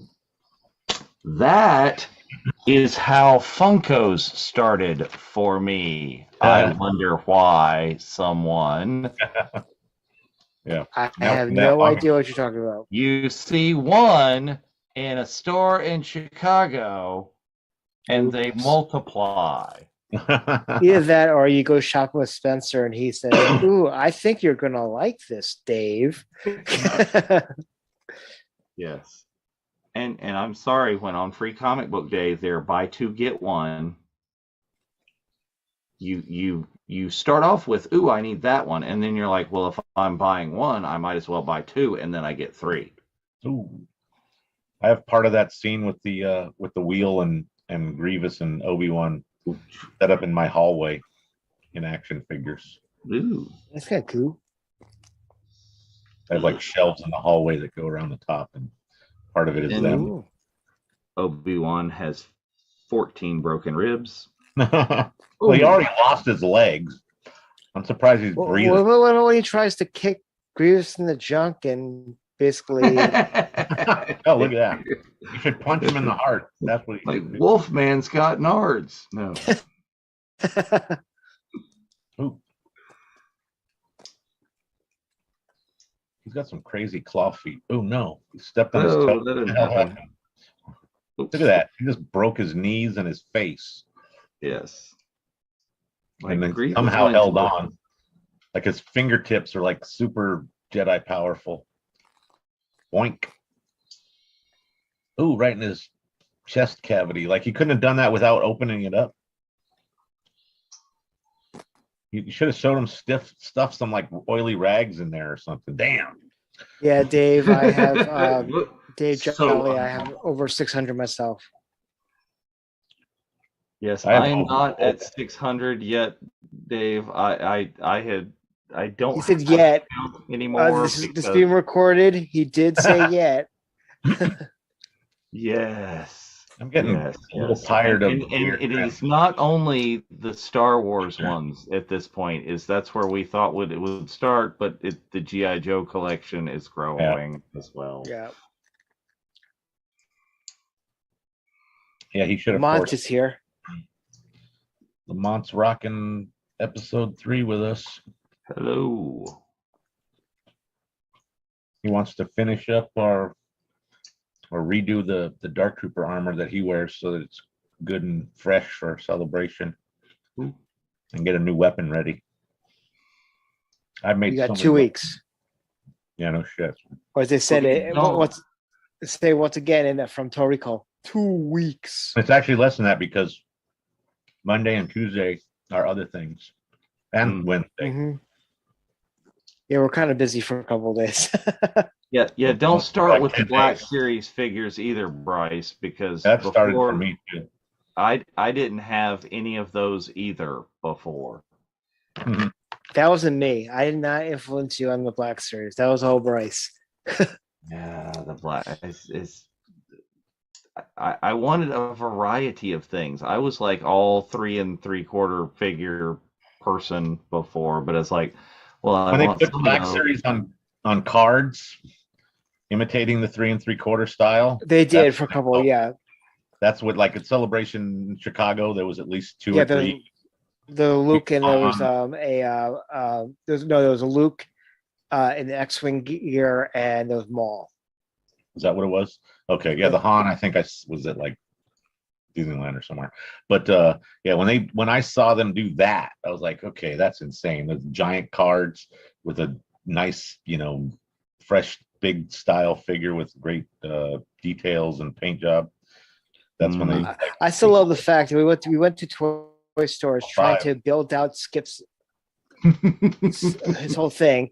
Gets a Django Fett at a very good price. Leaves in the car. Dave ships it to him, and he doesn't get a Temuera Morrison time for Celebration.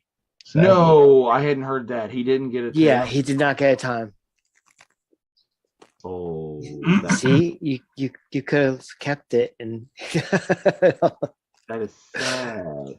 Well, see, I was still hoping that more times would open up for Tim. I was, because the 3 Funkos that I bought this weekend were Boba Fett Funkos. So still hopeful. Yes. Celebrations are built on hope. Mm-hmm.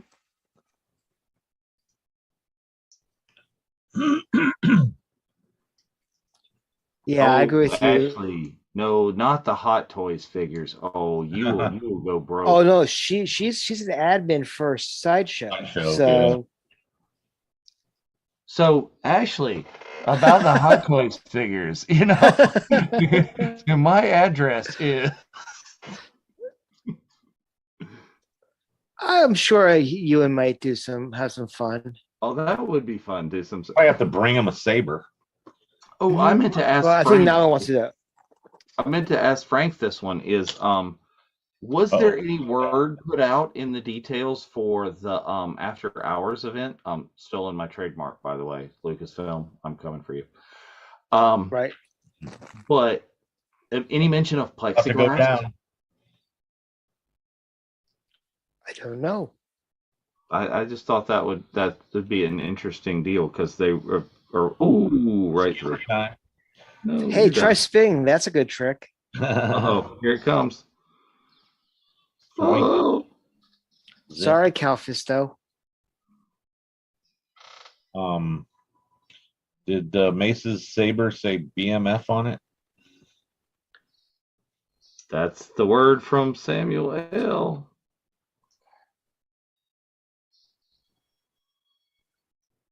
BAMF. Ian loved filming the saber scenes.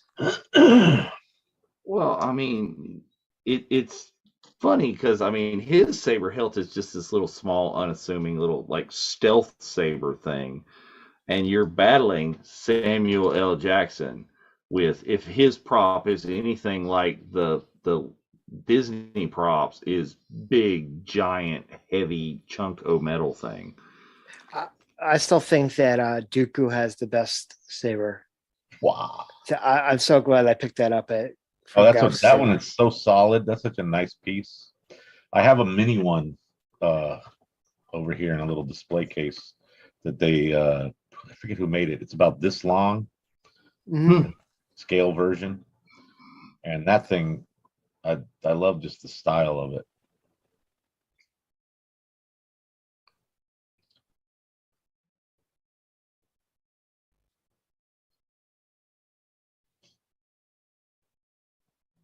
You're under arrest.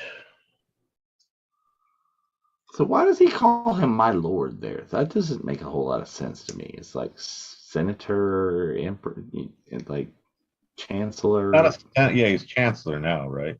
Right. No, I hate this no crap. Oh, Like, no, my saber catches the force lightning. It's like, no. Mark says Master Replica made it. That sounds about right. I used to get a lot of Master Replica stuff, but it was, it's got no blade and whatever. So do you think the scarring came from the lightning? He's getting zapped in the face and it's making him ugly. Or is he like a Nosferatu? Oh, like revealing his actual, that's the thing. Did he reveal his actual true self, or did he get worse looking from it, just in general, like damaged? Transform this decayed form to Palpatine, the ultimate power.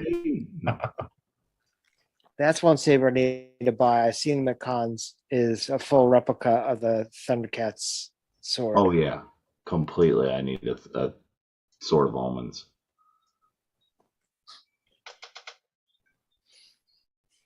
Lightsaber noises are making Ahsoka freak out. No, come on. If your name is Ahsoka, you can't freak out at lightsaber noises. Him. I love how he says, snap that arm. He has to survive. Like, you just, not too long ago, you killed freaking Dooku. Yep. That's not the Jedi way either. Zappy, zap, zap. Unlimited power.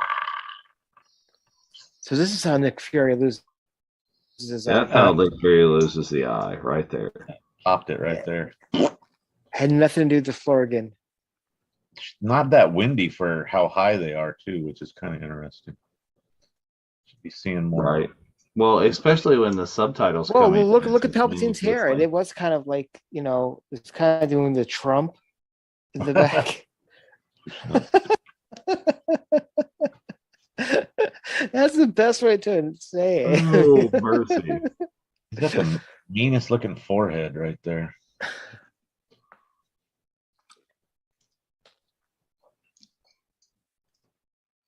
Okay.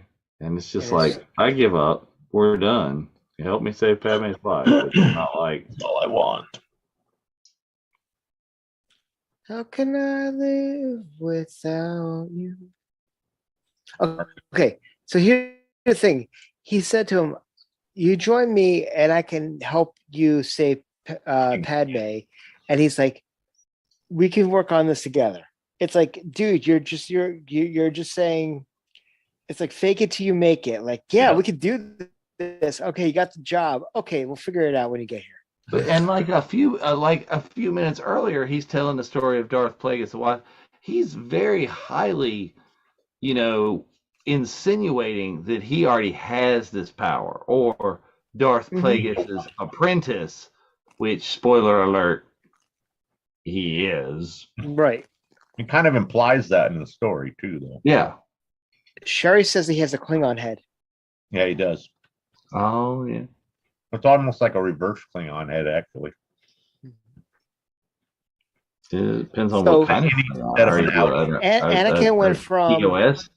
Yeah, Anakin went from I can't live without her. I'm sorry. And then he turns a second later. Okay. Mm-hmm. I'll do whatever you tell me. Like, got from remorse to resolve.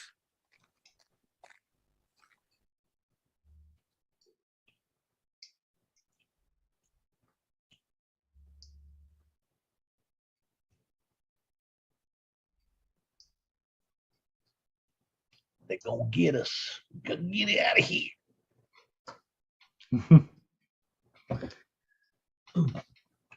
See, that was Bryce. The speaking of hawking the trek, that was my original theory on the Grand Inquisitor, which is this is how they're going to explain it, which is like they did Klingons from the original series, and then to what they looked like with the regular foreheads, and then later Klingons that have the big thing. It's like that there's a worker class, and then there's Right. this class of the different subspecies, maybe, or different species of the same people on the planet. Sort of like how the Trandosians kind of looked a little bit different, Mm-hmm. and the dog-faced boy people, some of them looked a little bit different. Yep. Kill every Jedi, and then you'll be more powerful to say Padme. There you go, because that's what we do. It's there can be only one. Right. You need the fall, though. Lamont's talking about loving and hating this movie because of the fall of the Republic and how far Anakin falls, but you got to have him dive deep to be able to come back as Vader in the next stuff. Because Notman says, Dave, you don't see this kind of action on the Enterprise. Then you haven't seen enough episodes, my friend. You need to watch the Mirror Universe. Okay, Amok Time. Oh, here's coming. What's going down? This is so. Oh man, I love this in the trailer. Yep. They Oh dropped it yeah, just marching up with the 501st. just in this overhead scene. By the way, that Order 66 mashup that you found, Dave, with all the newest stuff in there was absolutely incredible. That 10-minute version, it was pretty cool. Absolutely, it's like the just whole Order 66 from all the different media put together. At this point, there's a lot of things that have addressed it, so that kind of does fill in a huge amount of gaps. Ooh, took him down. Yeah. No, I mean that's the kind of thing about some of this stuff. Like you were talking about the battle on Kashyyyk, is it feels very kind of like Battlefront gameplay. Right. It's just that there's So still the way that connect. the Cody troopers were jumping on those droids, on those bug droids, very remind me very much of like Starship Troopers, like the movie when they're jumping on the bugs. You shoot a nuke down a bug hole. What do you got? A bunch of dead bugs. That movie was so good. I'm from Buenos Aires, and I say, kill them all. No. Yep. I love how he just was all buddy with them, and now, 30 seconds later, Like, nope. Switch flip. hey, kill that guy. Boom. And they're like, okay. Like, wait a second. Again, big fall. Spoiler alert, doesn't freaking die. long. Ooh. What if he didn't hit the water? A little rough on the landing. He had to settle for the bronze. Yeah, he broke the surface wrong. Oh, he's not chilling anymore. Now he's getting it. Uh-oh. Could you imagine if Obi-Wan went to the triple Indy? There was enough platforms on the way down that he could have. Yeah, right. Okay, see, that's a deep fake. I want to see recut this scene with Rodney Dangerfield as Ewan McGregor.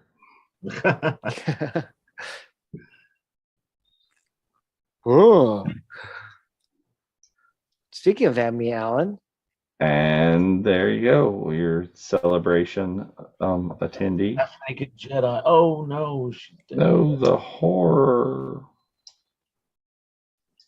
Yep. Yoda's like, my heart. Ryangina. I'm coming, Elizabeth. That's exactly what I was thinking of right there. His red fog. We really do all hang out together way too much. We're too old too. Yeah. I'm sure. Good. Ashley just said bye, Felicia. Yeah, there you go. she's saying bye, Felicia, and we're going to Sanford and Son. Yeah, Age we're difference, but dropping to the mid-70s. uh-oh, falling back. Buddy, They just fell buddy, back into speeders. No. You should have felt that. I don't understand. They should have had a little vibe, right? Even if it's only a split second. Right. Where is the Spidey sense? Exactly. That's basically what it should be. For Wookiees, they got some serious like power. Like, was propeller there. toys. Yeah. They're so weird. I have a couple of those hanging from my ceiling. They're very weird. Now, see, like Yoda got the Spidey sense. He ain't falling for this crap. Yeah. He's like, woof. Yes. We still need a Jeff Caffrey Cribs episode.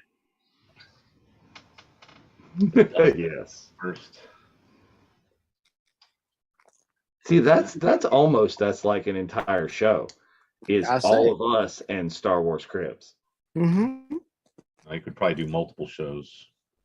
Well, I'm talking about like a series of shows. Oh, right. Like yeah. it might not be an just hour between show us or three. something, but everybody episode is your Star Wars crib, your Star Wars crib, your Funko crib. Yep. I love that kid's reaction. That might be a cool new idea for the VCN. Mm-hmm. That's what I'm talking about. Okay, cool. I feel what you're doing. Star Wars cribs right there. The temple's so beautiful as it burns. Oh no, she's having hormonal issues. Like When EW released the preview photos of this episode, there was a shot of her doing that crying thing into her hand, and I photoshopped a picture of Vader with his helmet off and Hayden's head, and her in front of her, like crying. It's on my YouTube channel, like as my icon, my avatar. No, number 6 with another cape. Costume 6.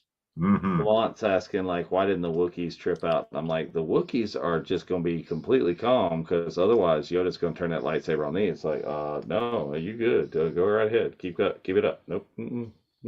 I don't need any part of that. Yeah, in that case, it was like almost the opposite, right? It was like what they saw. It just looked like Yoda went off on the troopers. Right. He didn't, because they didn't really get a chance to do anything. I mean, because Basil oregano. they would have shot at him or whatever, but he took him out before that. So yeah, I mean, but they understand Yoda knows what's up. And that was the second time you see Obi-Wan with that regulator thing. First time was obviously in Phantom Menace when they go in the Gungan City. It's the bat rebreather. That's Mhm. totally a gadget stolen from Batman comics. That scene right there with the walkers almost looked like it was out of Clone Wars. They had the shark repellent from Batman 66. Yeah, I was just thinking that when you said it originally. Gotta have the shark repellent if they got the rebreather. This egg thing always weirded me out too. It's like, yeah, it's like ET's thing. Well, yeah. Go home. Same people. Well, it's canonized because if you remember that scene where in ET where he's going up to that kid, just as Yoda, he recognizes them, and then we see that those creatures in the Senate, the Etesians, and there goes the Tantive. Oh yeah, so clean and pristine.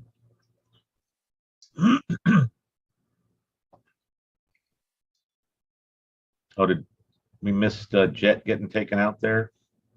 Yep. Yeah, or Jet. He's gonna be Jimmy Smits celebration though. Yes, he will. He's got some good connections now inside Lucasfilm. What does he do? He's some sort of animation person. He's a visual effects assistant. Right. Oh, you're talking like he's got some good connections now. Like this is something new. Not in the last 20 years, 23 years, but yeah, anyways. I think I was the first person to ask for his autograph, and I'm going to confirm that at this celebration that he was with his dad at Long Beach Grand Prix in 2000 for the Toyota Celebrity Race, and I had the box set with the family members, and I asked him to sign it, I think before I even asked his dad, and he was like taken aback. Ooh, I got to ask him if that was something that was like it seemed like it was new to him. Good night, Bryce. Oh, Yeah, Bryce, T, have a good one. Have a good one, brother. Notman's sitting there going like, and Yoda never took the time to mention Kenobi to Chewbacca. So it's like totally new. It's like, oh, hey, you know Yoda? What's up? How you doing? Nope. They're It's friends like on Facebook. it's like you mentioned the wolf. Shit, that's all you had to say.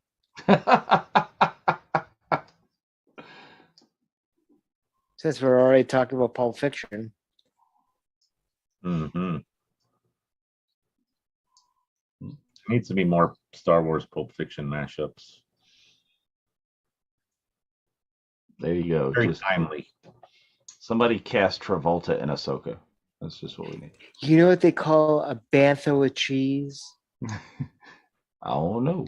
It's not a bantha with cheese. 12 parsecs with cheese. You know what they call it? It's a snuffleupagus with cheese. There you go. Shit, they don't even know what a parsec is. That's true. Lucas absolutely had no clue when he wrote that scene. It's called Retcon 101.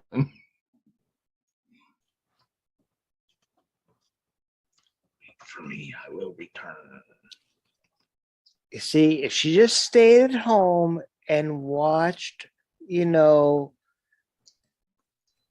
Housewives or Kardashians, she would not have gone to Real Mustafar, and she'd Housewives probably would have- still be alive.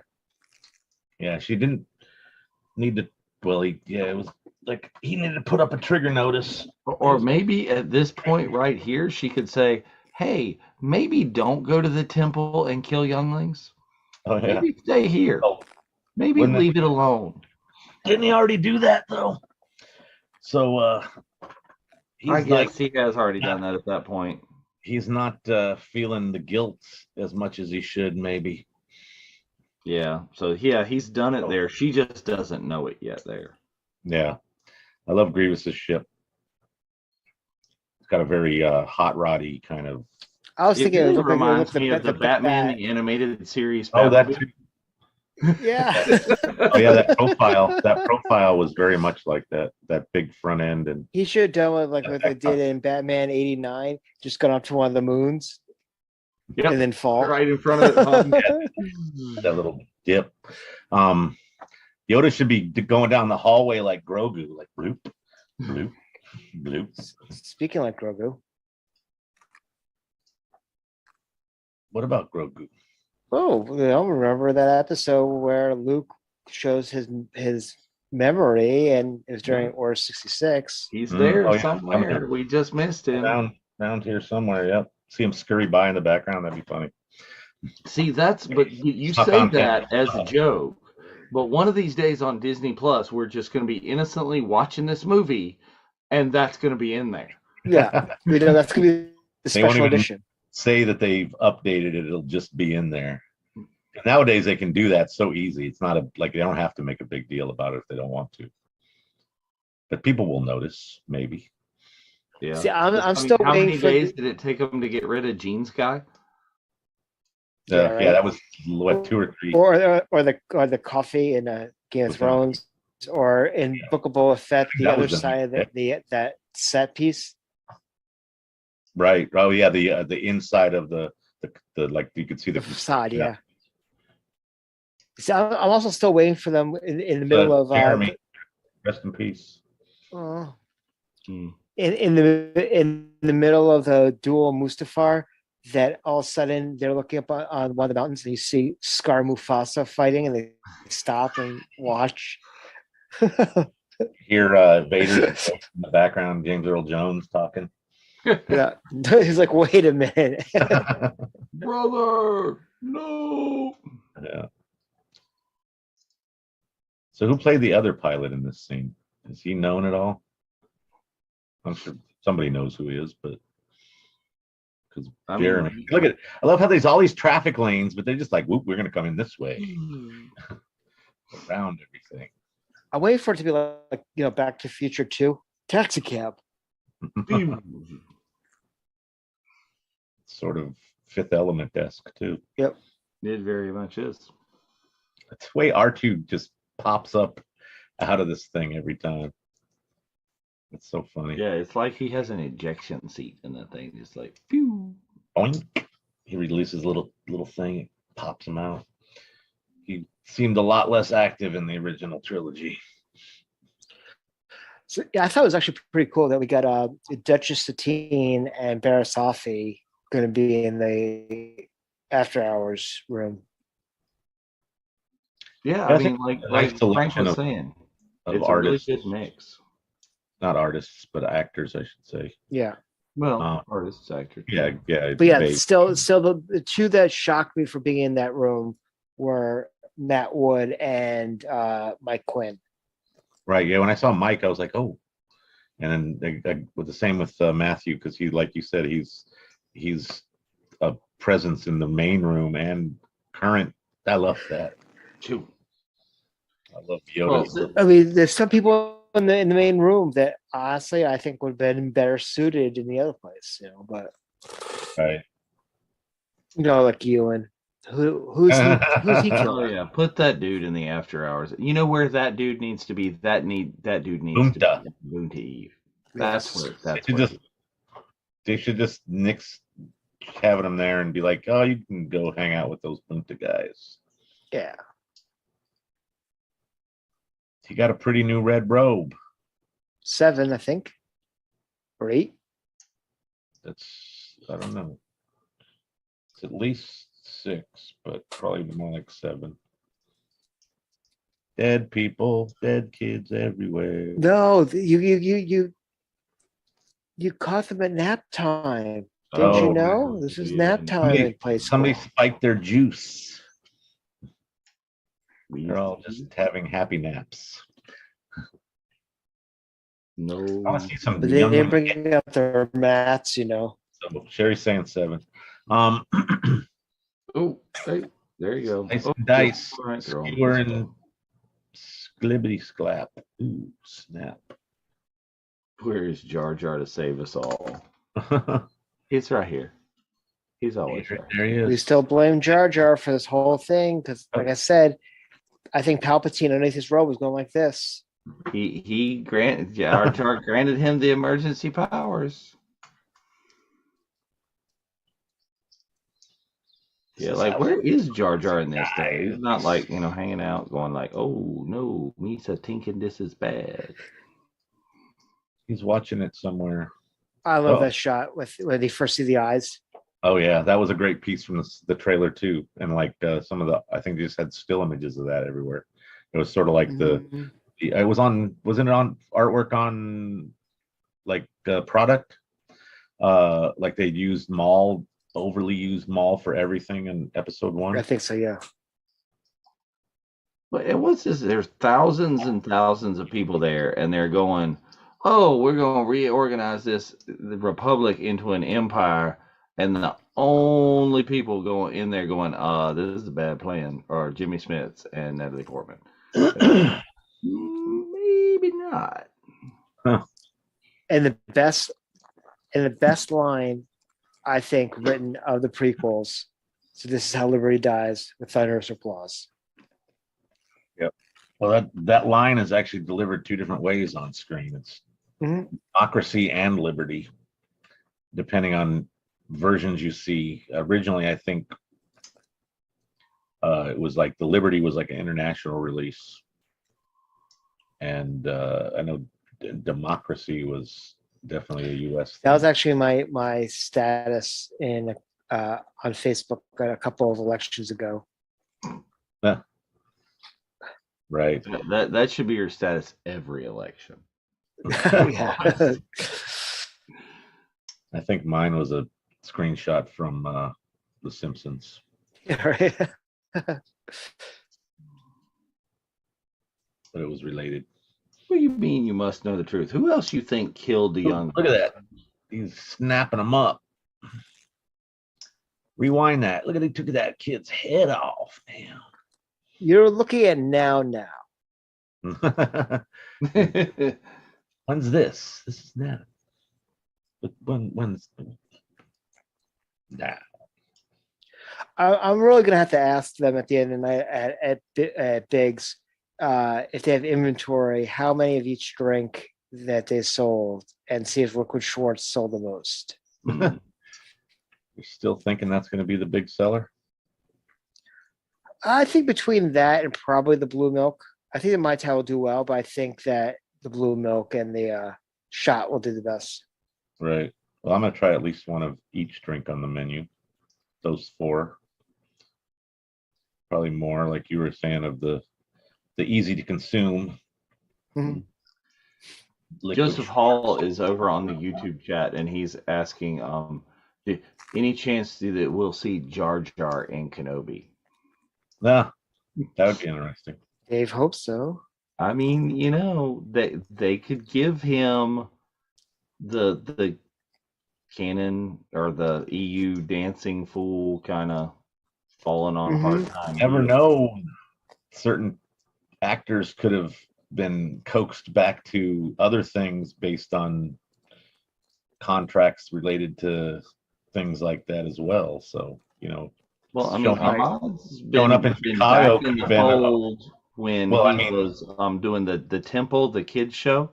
oh yeah, that was, yeah. Right. So I'm thinking, maybe he came back in part because they were offering him other stuff that now is coming to fruition, or had the temple thing. Well, and I wish they'd do another. I'd like to see another season or 2 if they could refine that show a little bit better, because it was fun. And actually, they really need to do it for adults. Yeah, like, have you ever seen? Was it a Netflix show for a little while? The Floor is Lava. Yeah, that one looked like it hurt sometimes. Exactly. It's like that's what I I want was to see with the temple. I'm good. Yeah, but yeah, it would have been a funny thing. Because I'm also fairly cheesed in looking through the panel listing and Right. all the different Jedi training on the kids stage, and I'm like, whoa, where is the saber training for the me? Yeah, you can go Kids watch the stage. kids. No. Outfit 8, sure. Yep, there she goes. She's right ahead of me. Yep.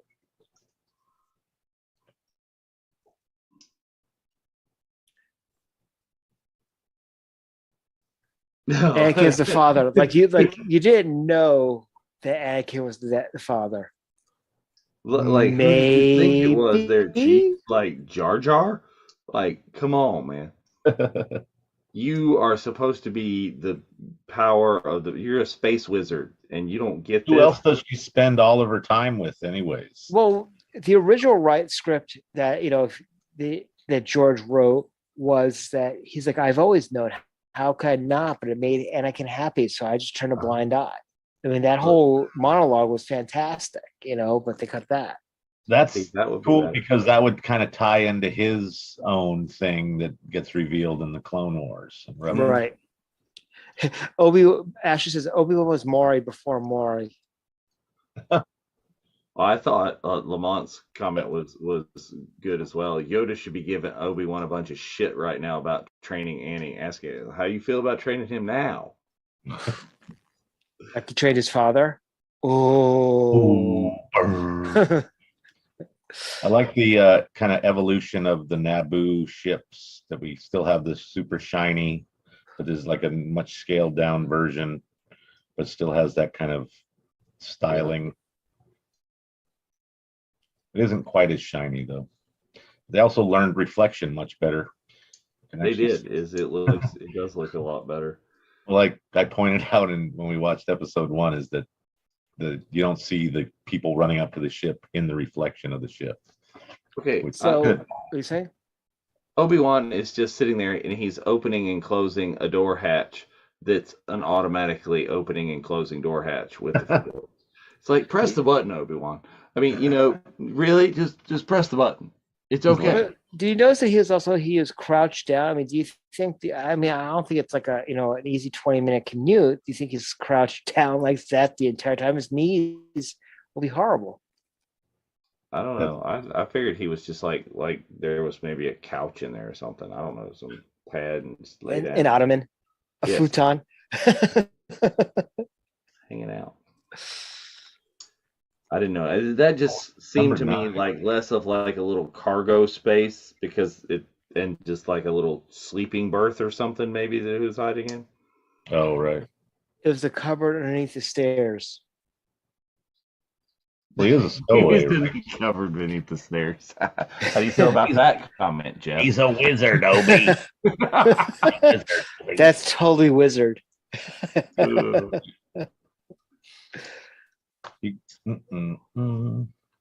C-3PO flying? I thought she was flying. Yeah, probably. She'd be having more hormonals. That baby's wreaking havoc on her. Why doesn't he just jump across? I need to run around. We got there pretty quick anyways. Mannequin. Hey, that looks kind of like Batu. Except way hotter. Oh, yeah. It was just that weird angle with the way the structure was up on the hill. Reminded me of the thing above the Falcon.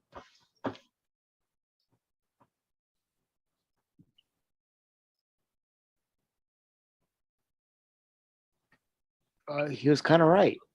It's like there was recording of it. He didn't just tell me that. That kind of happened.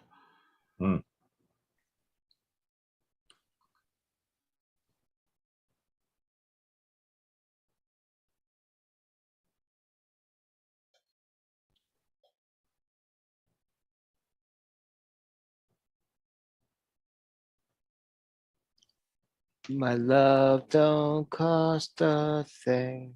Except for a force choke. There you go. Becoming more powerful than anyone has ever been. Okay. Nautman's all, Anakin, why are your eyes yellow? Are you on something? Death sticks. He's been drinking too much and his liver is having issues. All right. Joseph Hall again, he asks, what's your biggest hope or wish to see happen in the Kenobi series? Anybody? I'm kind of hoping that Obi-Wan doesn't survive the series. The main character dies. And it turns out that this is just another world in a multiverse of Star Wars worlds, and somebody else takes up the mantle of Obi-Wan. Honestly, I think that I really would love to see. I think the number one thing I want to see is some involvement with Qui-Gon. That's I would say that's probably my number one Qui-Gon thing is some sort of Qui-Gon, or his voice. Force ghosts are talking, because if you recall the lead scene from this movie in particular, they actually filmed Liam talking to Yoda. Oh yeah, there's too much to mess with. Here it goes. What about you, Jeff? Whoa. I think that anything with Liam or Qui-Gon specifically, even if they just mention him, would be good. I would love to have a Force Ghost version of Liam, some sort of audio of him talking to Obi-Wan, or hearing voices of him talking or something. Type stuff would be cool.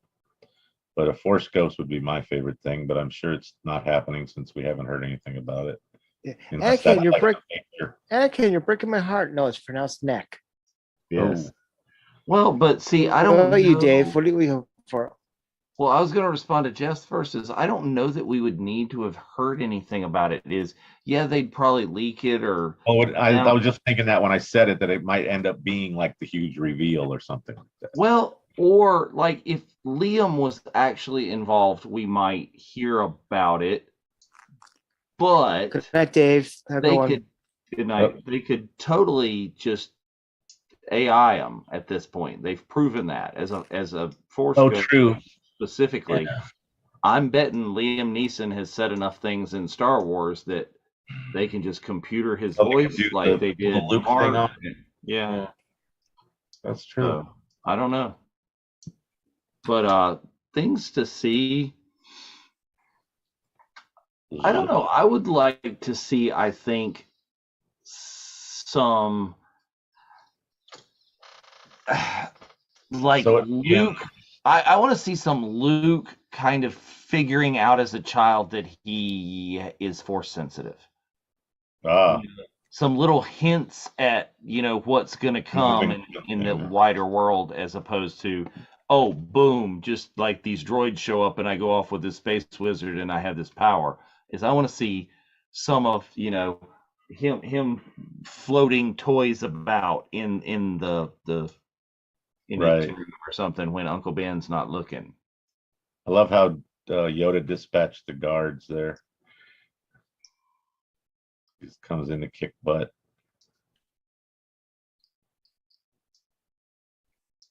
So, Lamont, if you like to quote about only Sith stealing absolutes, there's an entire episode of the Unifying Force about do only Sith stealing absolutes, or are the Jedi just as bad? Well, he just said, "I'll do what I must." That's kind of an absolute. Exactly.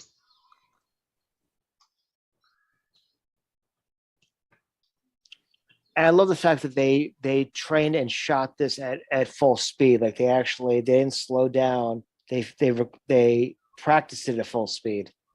This is like, I love this part with the hitting the walls. 20-minute fight. It's like so long. Or a half hour from.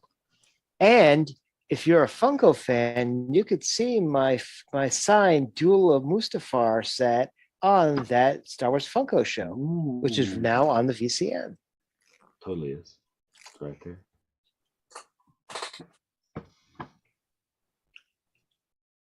Now, there's some rumors also that you're going to see a young Leia. So, There talk that Bale or Jimmy Smits was in it or involved. I think you'll see him. Ooh, doink, head over heels. And Yeah, I was about to say, Asso Tigero. Yeah, exactly. Look at that. He's ready to throw down. Yoda's going full Matrix. He just pulled a Cad Bane and revealed his weapon.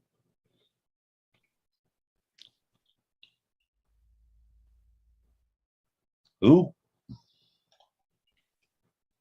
Oh, you know him by Anakin. Yeah, it's like, oh, I know this dude. Or maybe young Luke has some visions. Huh? Okay.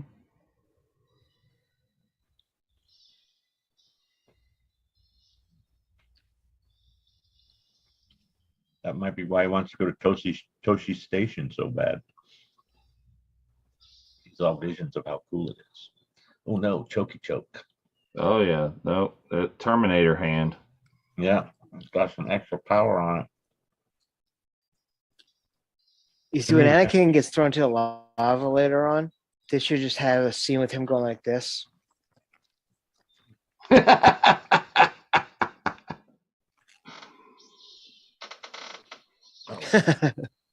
Oh, nope. Like, think again, son. Everybody's still in the Senate chilling, like, what the hell is this? It's empty. E.T. should just be in there alone by himself, like kicking back.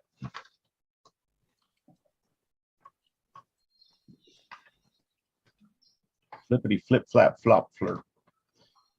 Nauman's like, that's how I want my photo with you, and what? Him choking or him? That's what I was thinking too. I'm like, with you laying on the ground and him like pressing the saber down into your face. Well, I don't know. I don't get what you want. Or this one, the force push, both of you. Yeah, that would be flying backwards to get him to fall down. Oh no. Messed up the system, son. There it is. Self-destruct. Wow. How would they even build that crap? Put it out there. I mean, set it up. I'm sure they build it off site, but then trying to just set it up, you'd have to have, like, I guess the guys that work out there have the right gear, so. Or there's like droids everywhere or something. Or whatever they are, they have to be heat resistant for sure. How many pictures do you think at Celebration though? But it's not, a lot of people will be like kneeling down, so it looks like Ewan has the high ground. I hate you. Sure, there'll be some. What if somebody comes full Anakin cosplay and does that? I'm sure there'll be a number of them. Well, that's more like, and that would be more like one for Hayden. It's like, do it.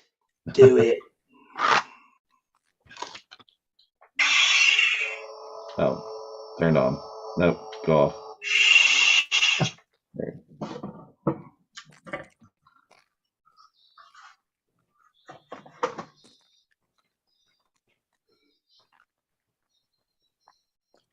Lightsaber is your life. Don't just let it get knocked out of your hand by some lightning, man. So how does Yoda tie with Palpatine, but Windu defeats him? I'm pretty sure they alluded to that Master Windu was the best swordsman in the Order. But he got jacked by Anakin. Yep. Otherwise, it would have been different. Well, he had a purple shank, so Yeah. It was great.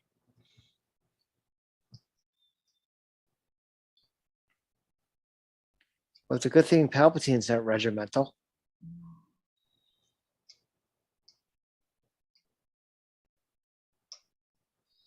This battle's getting pretty intense. It's such Yeah, weird- and I'm like, why would you go out on the little arm thing? Why would you do that? It'd be like a gymnastics bounce beam. Let's have a lightsaber battle on top of that. Yeah, Yeah, yeah. Makes sense. In 900-degree heat.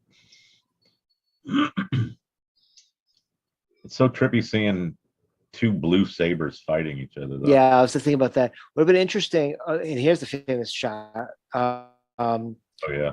Is when the whole story about the kyber crystal bleeding when someone turns to the dark side, if halfway through you see like the juxtaposition of his turning Anakin red, saber turns. That'd be true. You never know. They could always come back and change that kind of stuff. when they put Grogu into that scene. That scene with Yoda crawling through the cables was reminiscent of Grogu trying to fix the ship for Mando. I don't know. That was still very. Oh, it was the McCain. McClane. I say McCain. Hard to me. You're breaking up there, Spencer. I didn't hear most of what you said. Yoda does Die Hard. Come out to LA, see some friends. Come out to Tatooine. They're on Coruscant. No, he lost his McCain.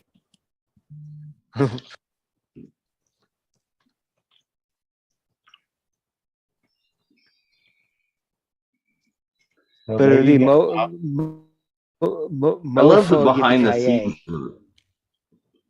I love the behind the scenes of this one with them just crawling around on the partial prop with all the green screen stuff in the background and just like little fiberglass rods beating each other.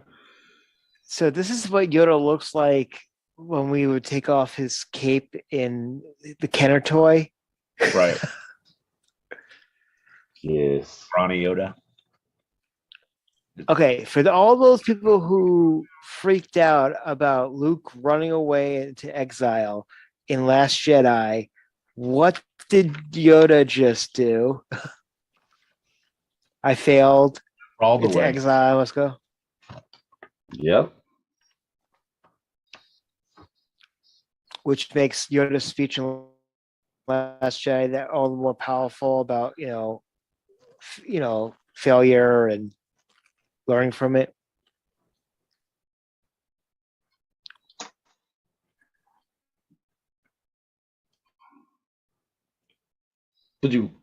Yeah, that's a good idea. Let's just swing back and forth at each other over lava and smack each other with laser swords. Look at that. That's some good timing, and lucky that thing didn't capsize. That man's like erroneous. I hate that weird blue glow that comes off the bottom of whatever they're like on here. Oh, the repulsor force fieldy thing. It's weird. Just makes the animation look that much faker. I mean, I get what they were going for. I don't know that they really.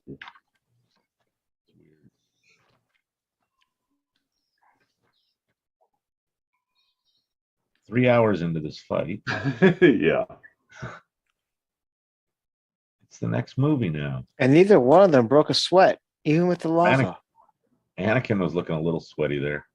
Well, the lighting in this one bothers me a little bit because like Obi-Wan's eyes just go totally black here. And I'm just like, Hello from below.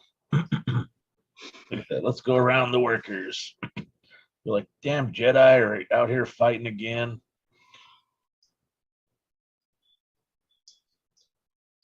But he's not his master anymore.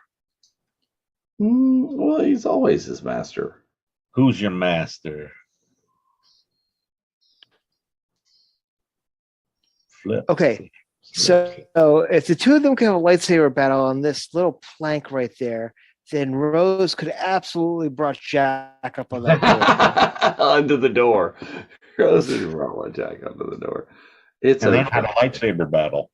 Because we really didn't want Leonardo to. Classic out of Anakin here too. Well, and then just oops, okay, you're done. He gone and rolls down the hill. Crispy Anakin with a side of no legs. It's like, okay, that's all right. We'll be okay. It's just like, I'm really mad now.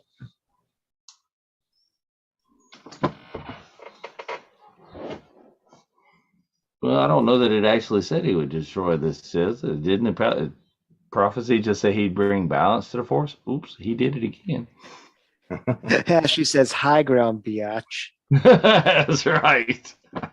It's like, I have technically at the time, Anakin. Oh, I hate you. I hate you. Could you please take my saber because I want my son to have it. My son, yeah. I want him to have a memento.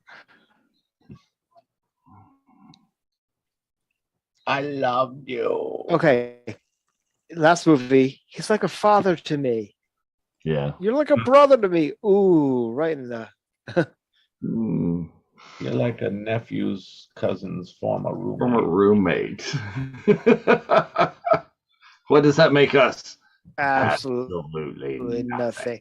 As Anakin becomes a marshmallow that's been lit on fire. Right there. I hope those not synthetic robes he was wearing, because it's gonna leave melt right to him.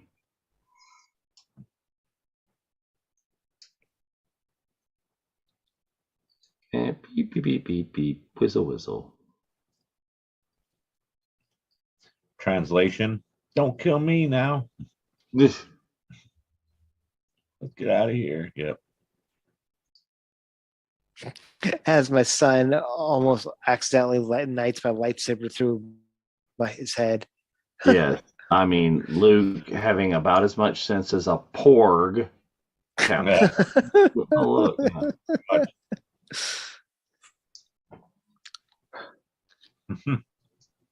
Okay, you're caressing her a little too much there, Obi. Necro much.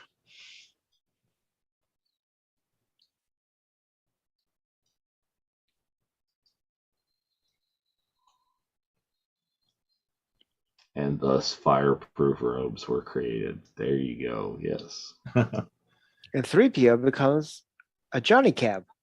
C-3PO is just so shiny in this movie. He's not as shiny in the, I think they had the opportunity finally to make him shiny, and they did, or something. He's crawling, and you suddenly hear do do do do do do do do do do.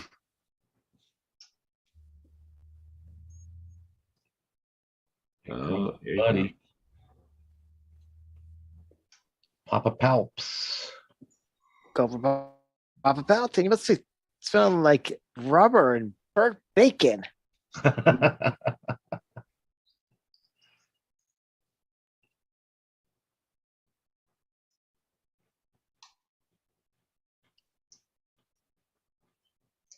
Make sure you turn him over. Oh, he did it himself. Get him on both sides.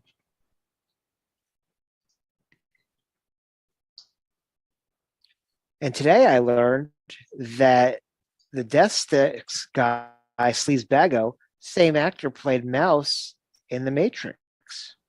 What? Yep. Sleaze Bagano. Mm-hmm. So you talk to him about tasty wheat. Nice. Pizza Papa Palpatine. Pizza. You should have worn your shirt there, Jeff. Which one? What the hell's an aluminum falcon? I wore that on Tuesday.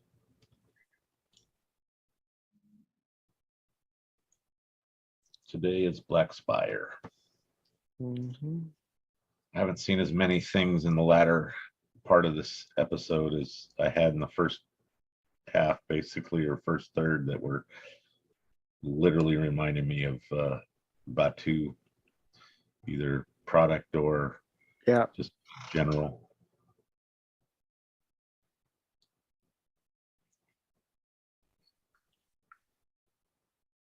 So they needed more sizzle on Anakin when he's being in the medical capsule in the rain. Yeah, like He's had the trip to cool down. had him under refrigeration. Yeah, see, nobody reacts. It's like the medical droids don't know nothing. Could we have a human doctor? Could we have, She has a baby girl claim. Oh, that's like almost Lando creepy right there. Yeah.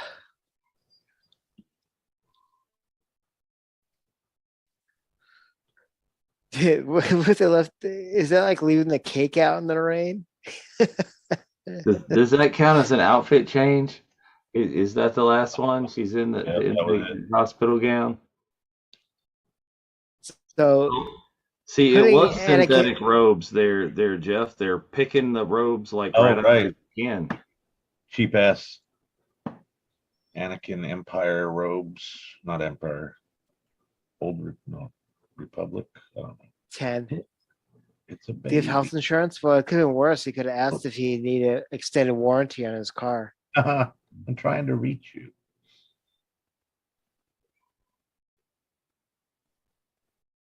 It's a baby. See, I want to know, like, she just doesn't, like, hesitate on these names. Did she and Anakin think about these names? Did they have this planned? Yeah. Is Luke somebody from her past? Who's they named after? I don't know. Yeah. Lila says at least it's not a Vespa gang putting them together. Nah. So he had some spinning rims and stuff on the suit. 47 rear view mirrors. Yeah. This shot in the trailer was awesome. Yeah, it was pretty cool. That I always thought was a weird edit with the way he looks, sort of composited. That I thought was in the trailer too. Amazing. Oh yeah, the hinging together. He goes up and Palpatine says, "Mission status." No. Uh-oh. That sounds familiar. Soldier, do you comply? Good soldiers follow order.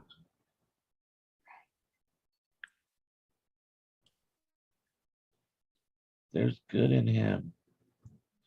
He's extra crispy, but there's good in him.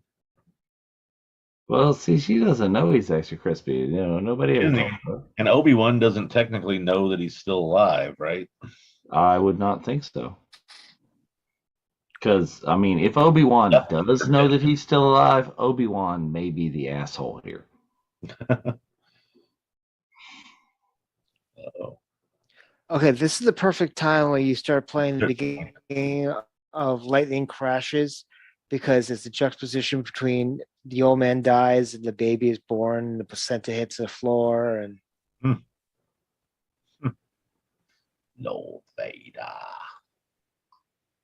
Yeah. And And they probably just got him still strapped down here. Right. It's for drama. Where's my wife at, man? What'd you do?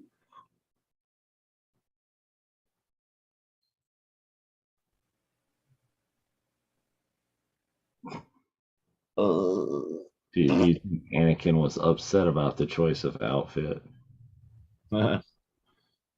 Well, Notman, it just seems to be putting him automatically in this big mechanical outfit. Seems extreme. Everybody else would have gotten like a couple of days in a Bacta tank and been back to good. It seems slightly extreme. Seems like he would still be suffering, right? Like he's not even healed yet. Right. Yeah. I mean, do you think that his health insurance would have covered like physical therapy, or was he HMO or PPO? Well, I mean, like Maul just got like Grievous legs, and he was good.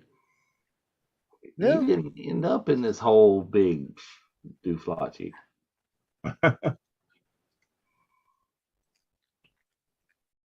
Lamont's asking, it's like, I don't understand how Leia remembers her mother, and that she said she remembers her mother being sad. It's like, well, if you watch the most recent episode of the Unifying Force, they talk about Leia's memories. We do. Absolutely, that is a part of the Mother's Day special. Oh, nice.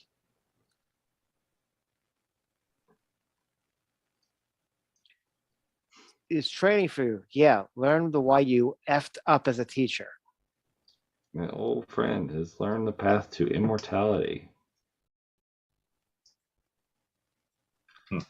So, well, I guess this is it didn't happen before then, because the episode where Yoda learns about Force ghosts and all that is in the Clone Wars cartoon show.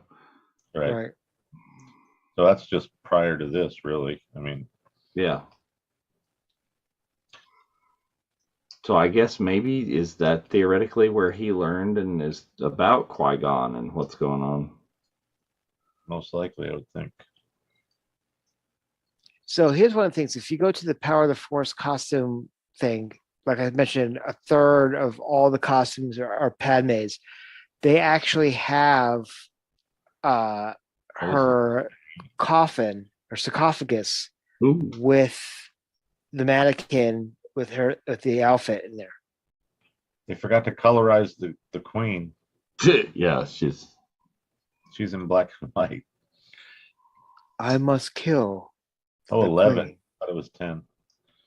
The Japor snippet, I can go buy one on Batu. Mm-hmm. And look at young Tarkin. Oh, yeah. I didn't hate this as much as a lot who still looks better than the version that they did in Rogue One. Well, yeah, that was a little. I didn't hate that one. Because Guy Henry actually looks like Peter Cushing a little bit, so they could have easily done that. Play off of the structure already. That's a great shot right there. Yeah, it's the only time you ever see Vader crossing his arms. There's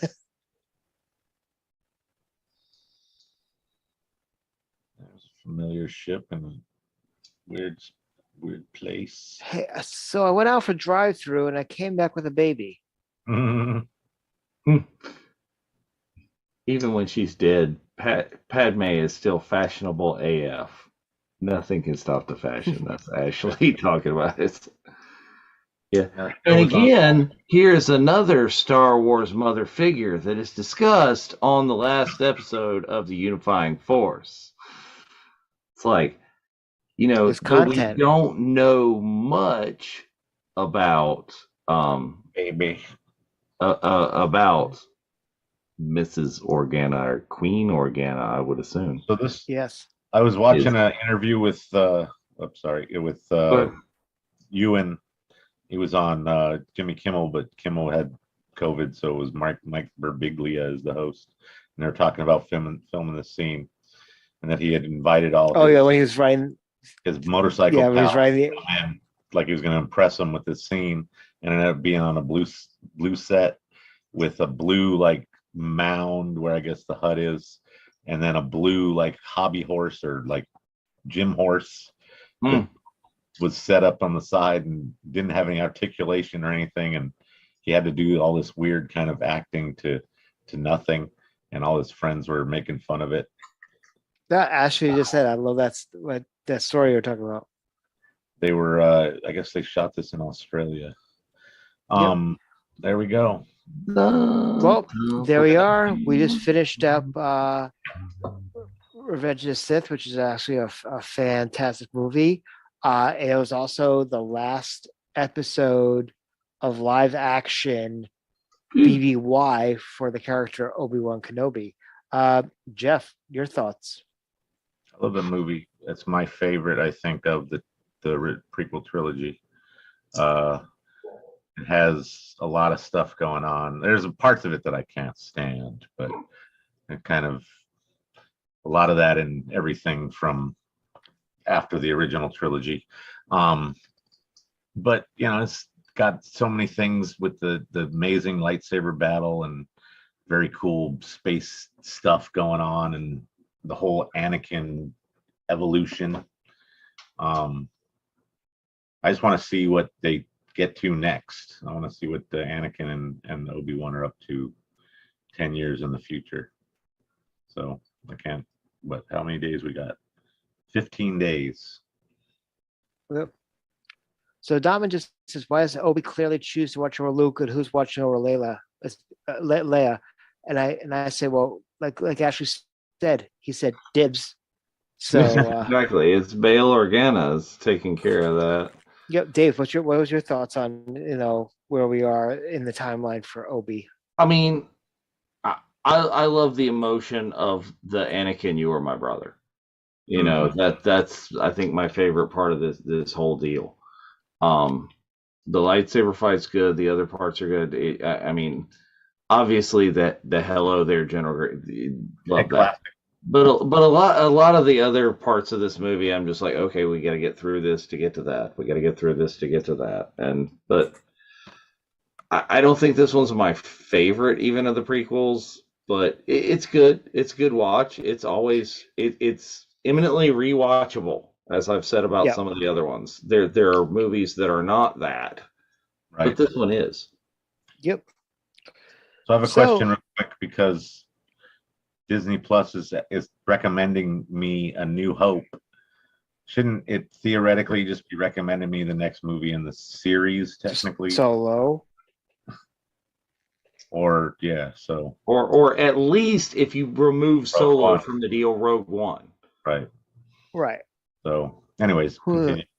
No, I'm very excited to go through the episode, the Clone Wars, and obviously end our series with Star Wars Rebels. My favorite episode, Twin Suns. So it'll be a lot of fun. I greatly appreciate everybody being on with us tonight. Just a reminder that if you're getting into Anaheim early that week before Celebration, please make sure that you meet up with us at the Not So Virtual Cantina on Tuesday night at 8 p.m. at the Hilton Anaheim Lobby Bar, which is right in the center. And of course, starting at 4 p.m. on the Wednesday is the third annual Bunta Eve Cantina. Very excited, and we got great everything for you. It's going to be a phenomenal time. And I think that one of the things I'm most excited about, and I talked about this on Tuesday, is for what everybody else is going to see, what we've been working on for months. Oh, yeah. It's going to be fun. It's going to be a great Lots of fun. Lots of fun. It's going to be so great. And then, it's going to be a great celebration no matter what. I mean, celebration's just awesome. So anyway, thank you very much for joining us tonight. We will see you on Tuesday at happy hour. And then next week for the finale of the Finding Kenobi series, which has been another fun series for us to go through. And then, we start Kenobi, week after Celebration. We're going to start our watch along for that. We'll have the schedule up the week of Celebration as well. So from Dave, from Jeff, from Frank, who was here earlier, we got to say goodbye there. I mean, that was a reach. That was far. No, I'll just go with this is the May. Ashley says, be there or be a moof milker. Ooh.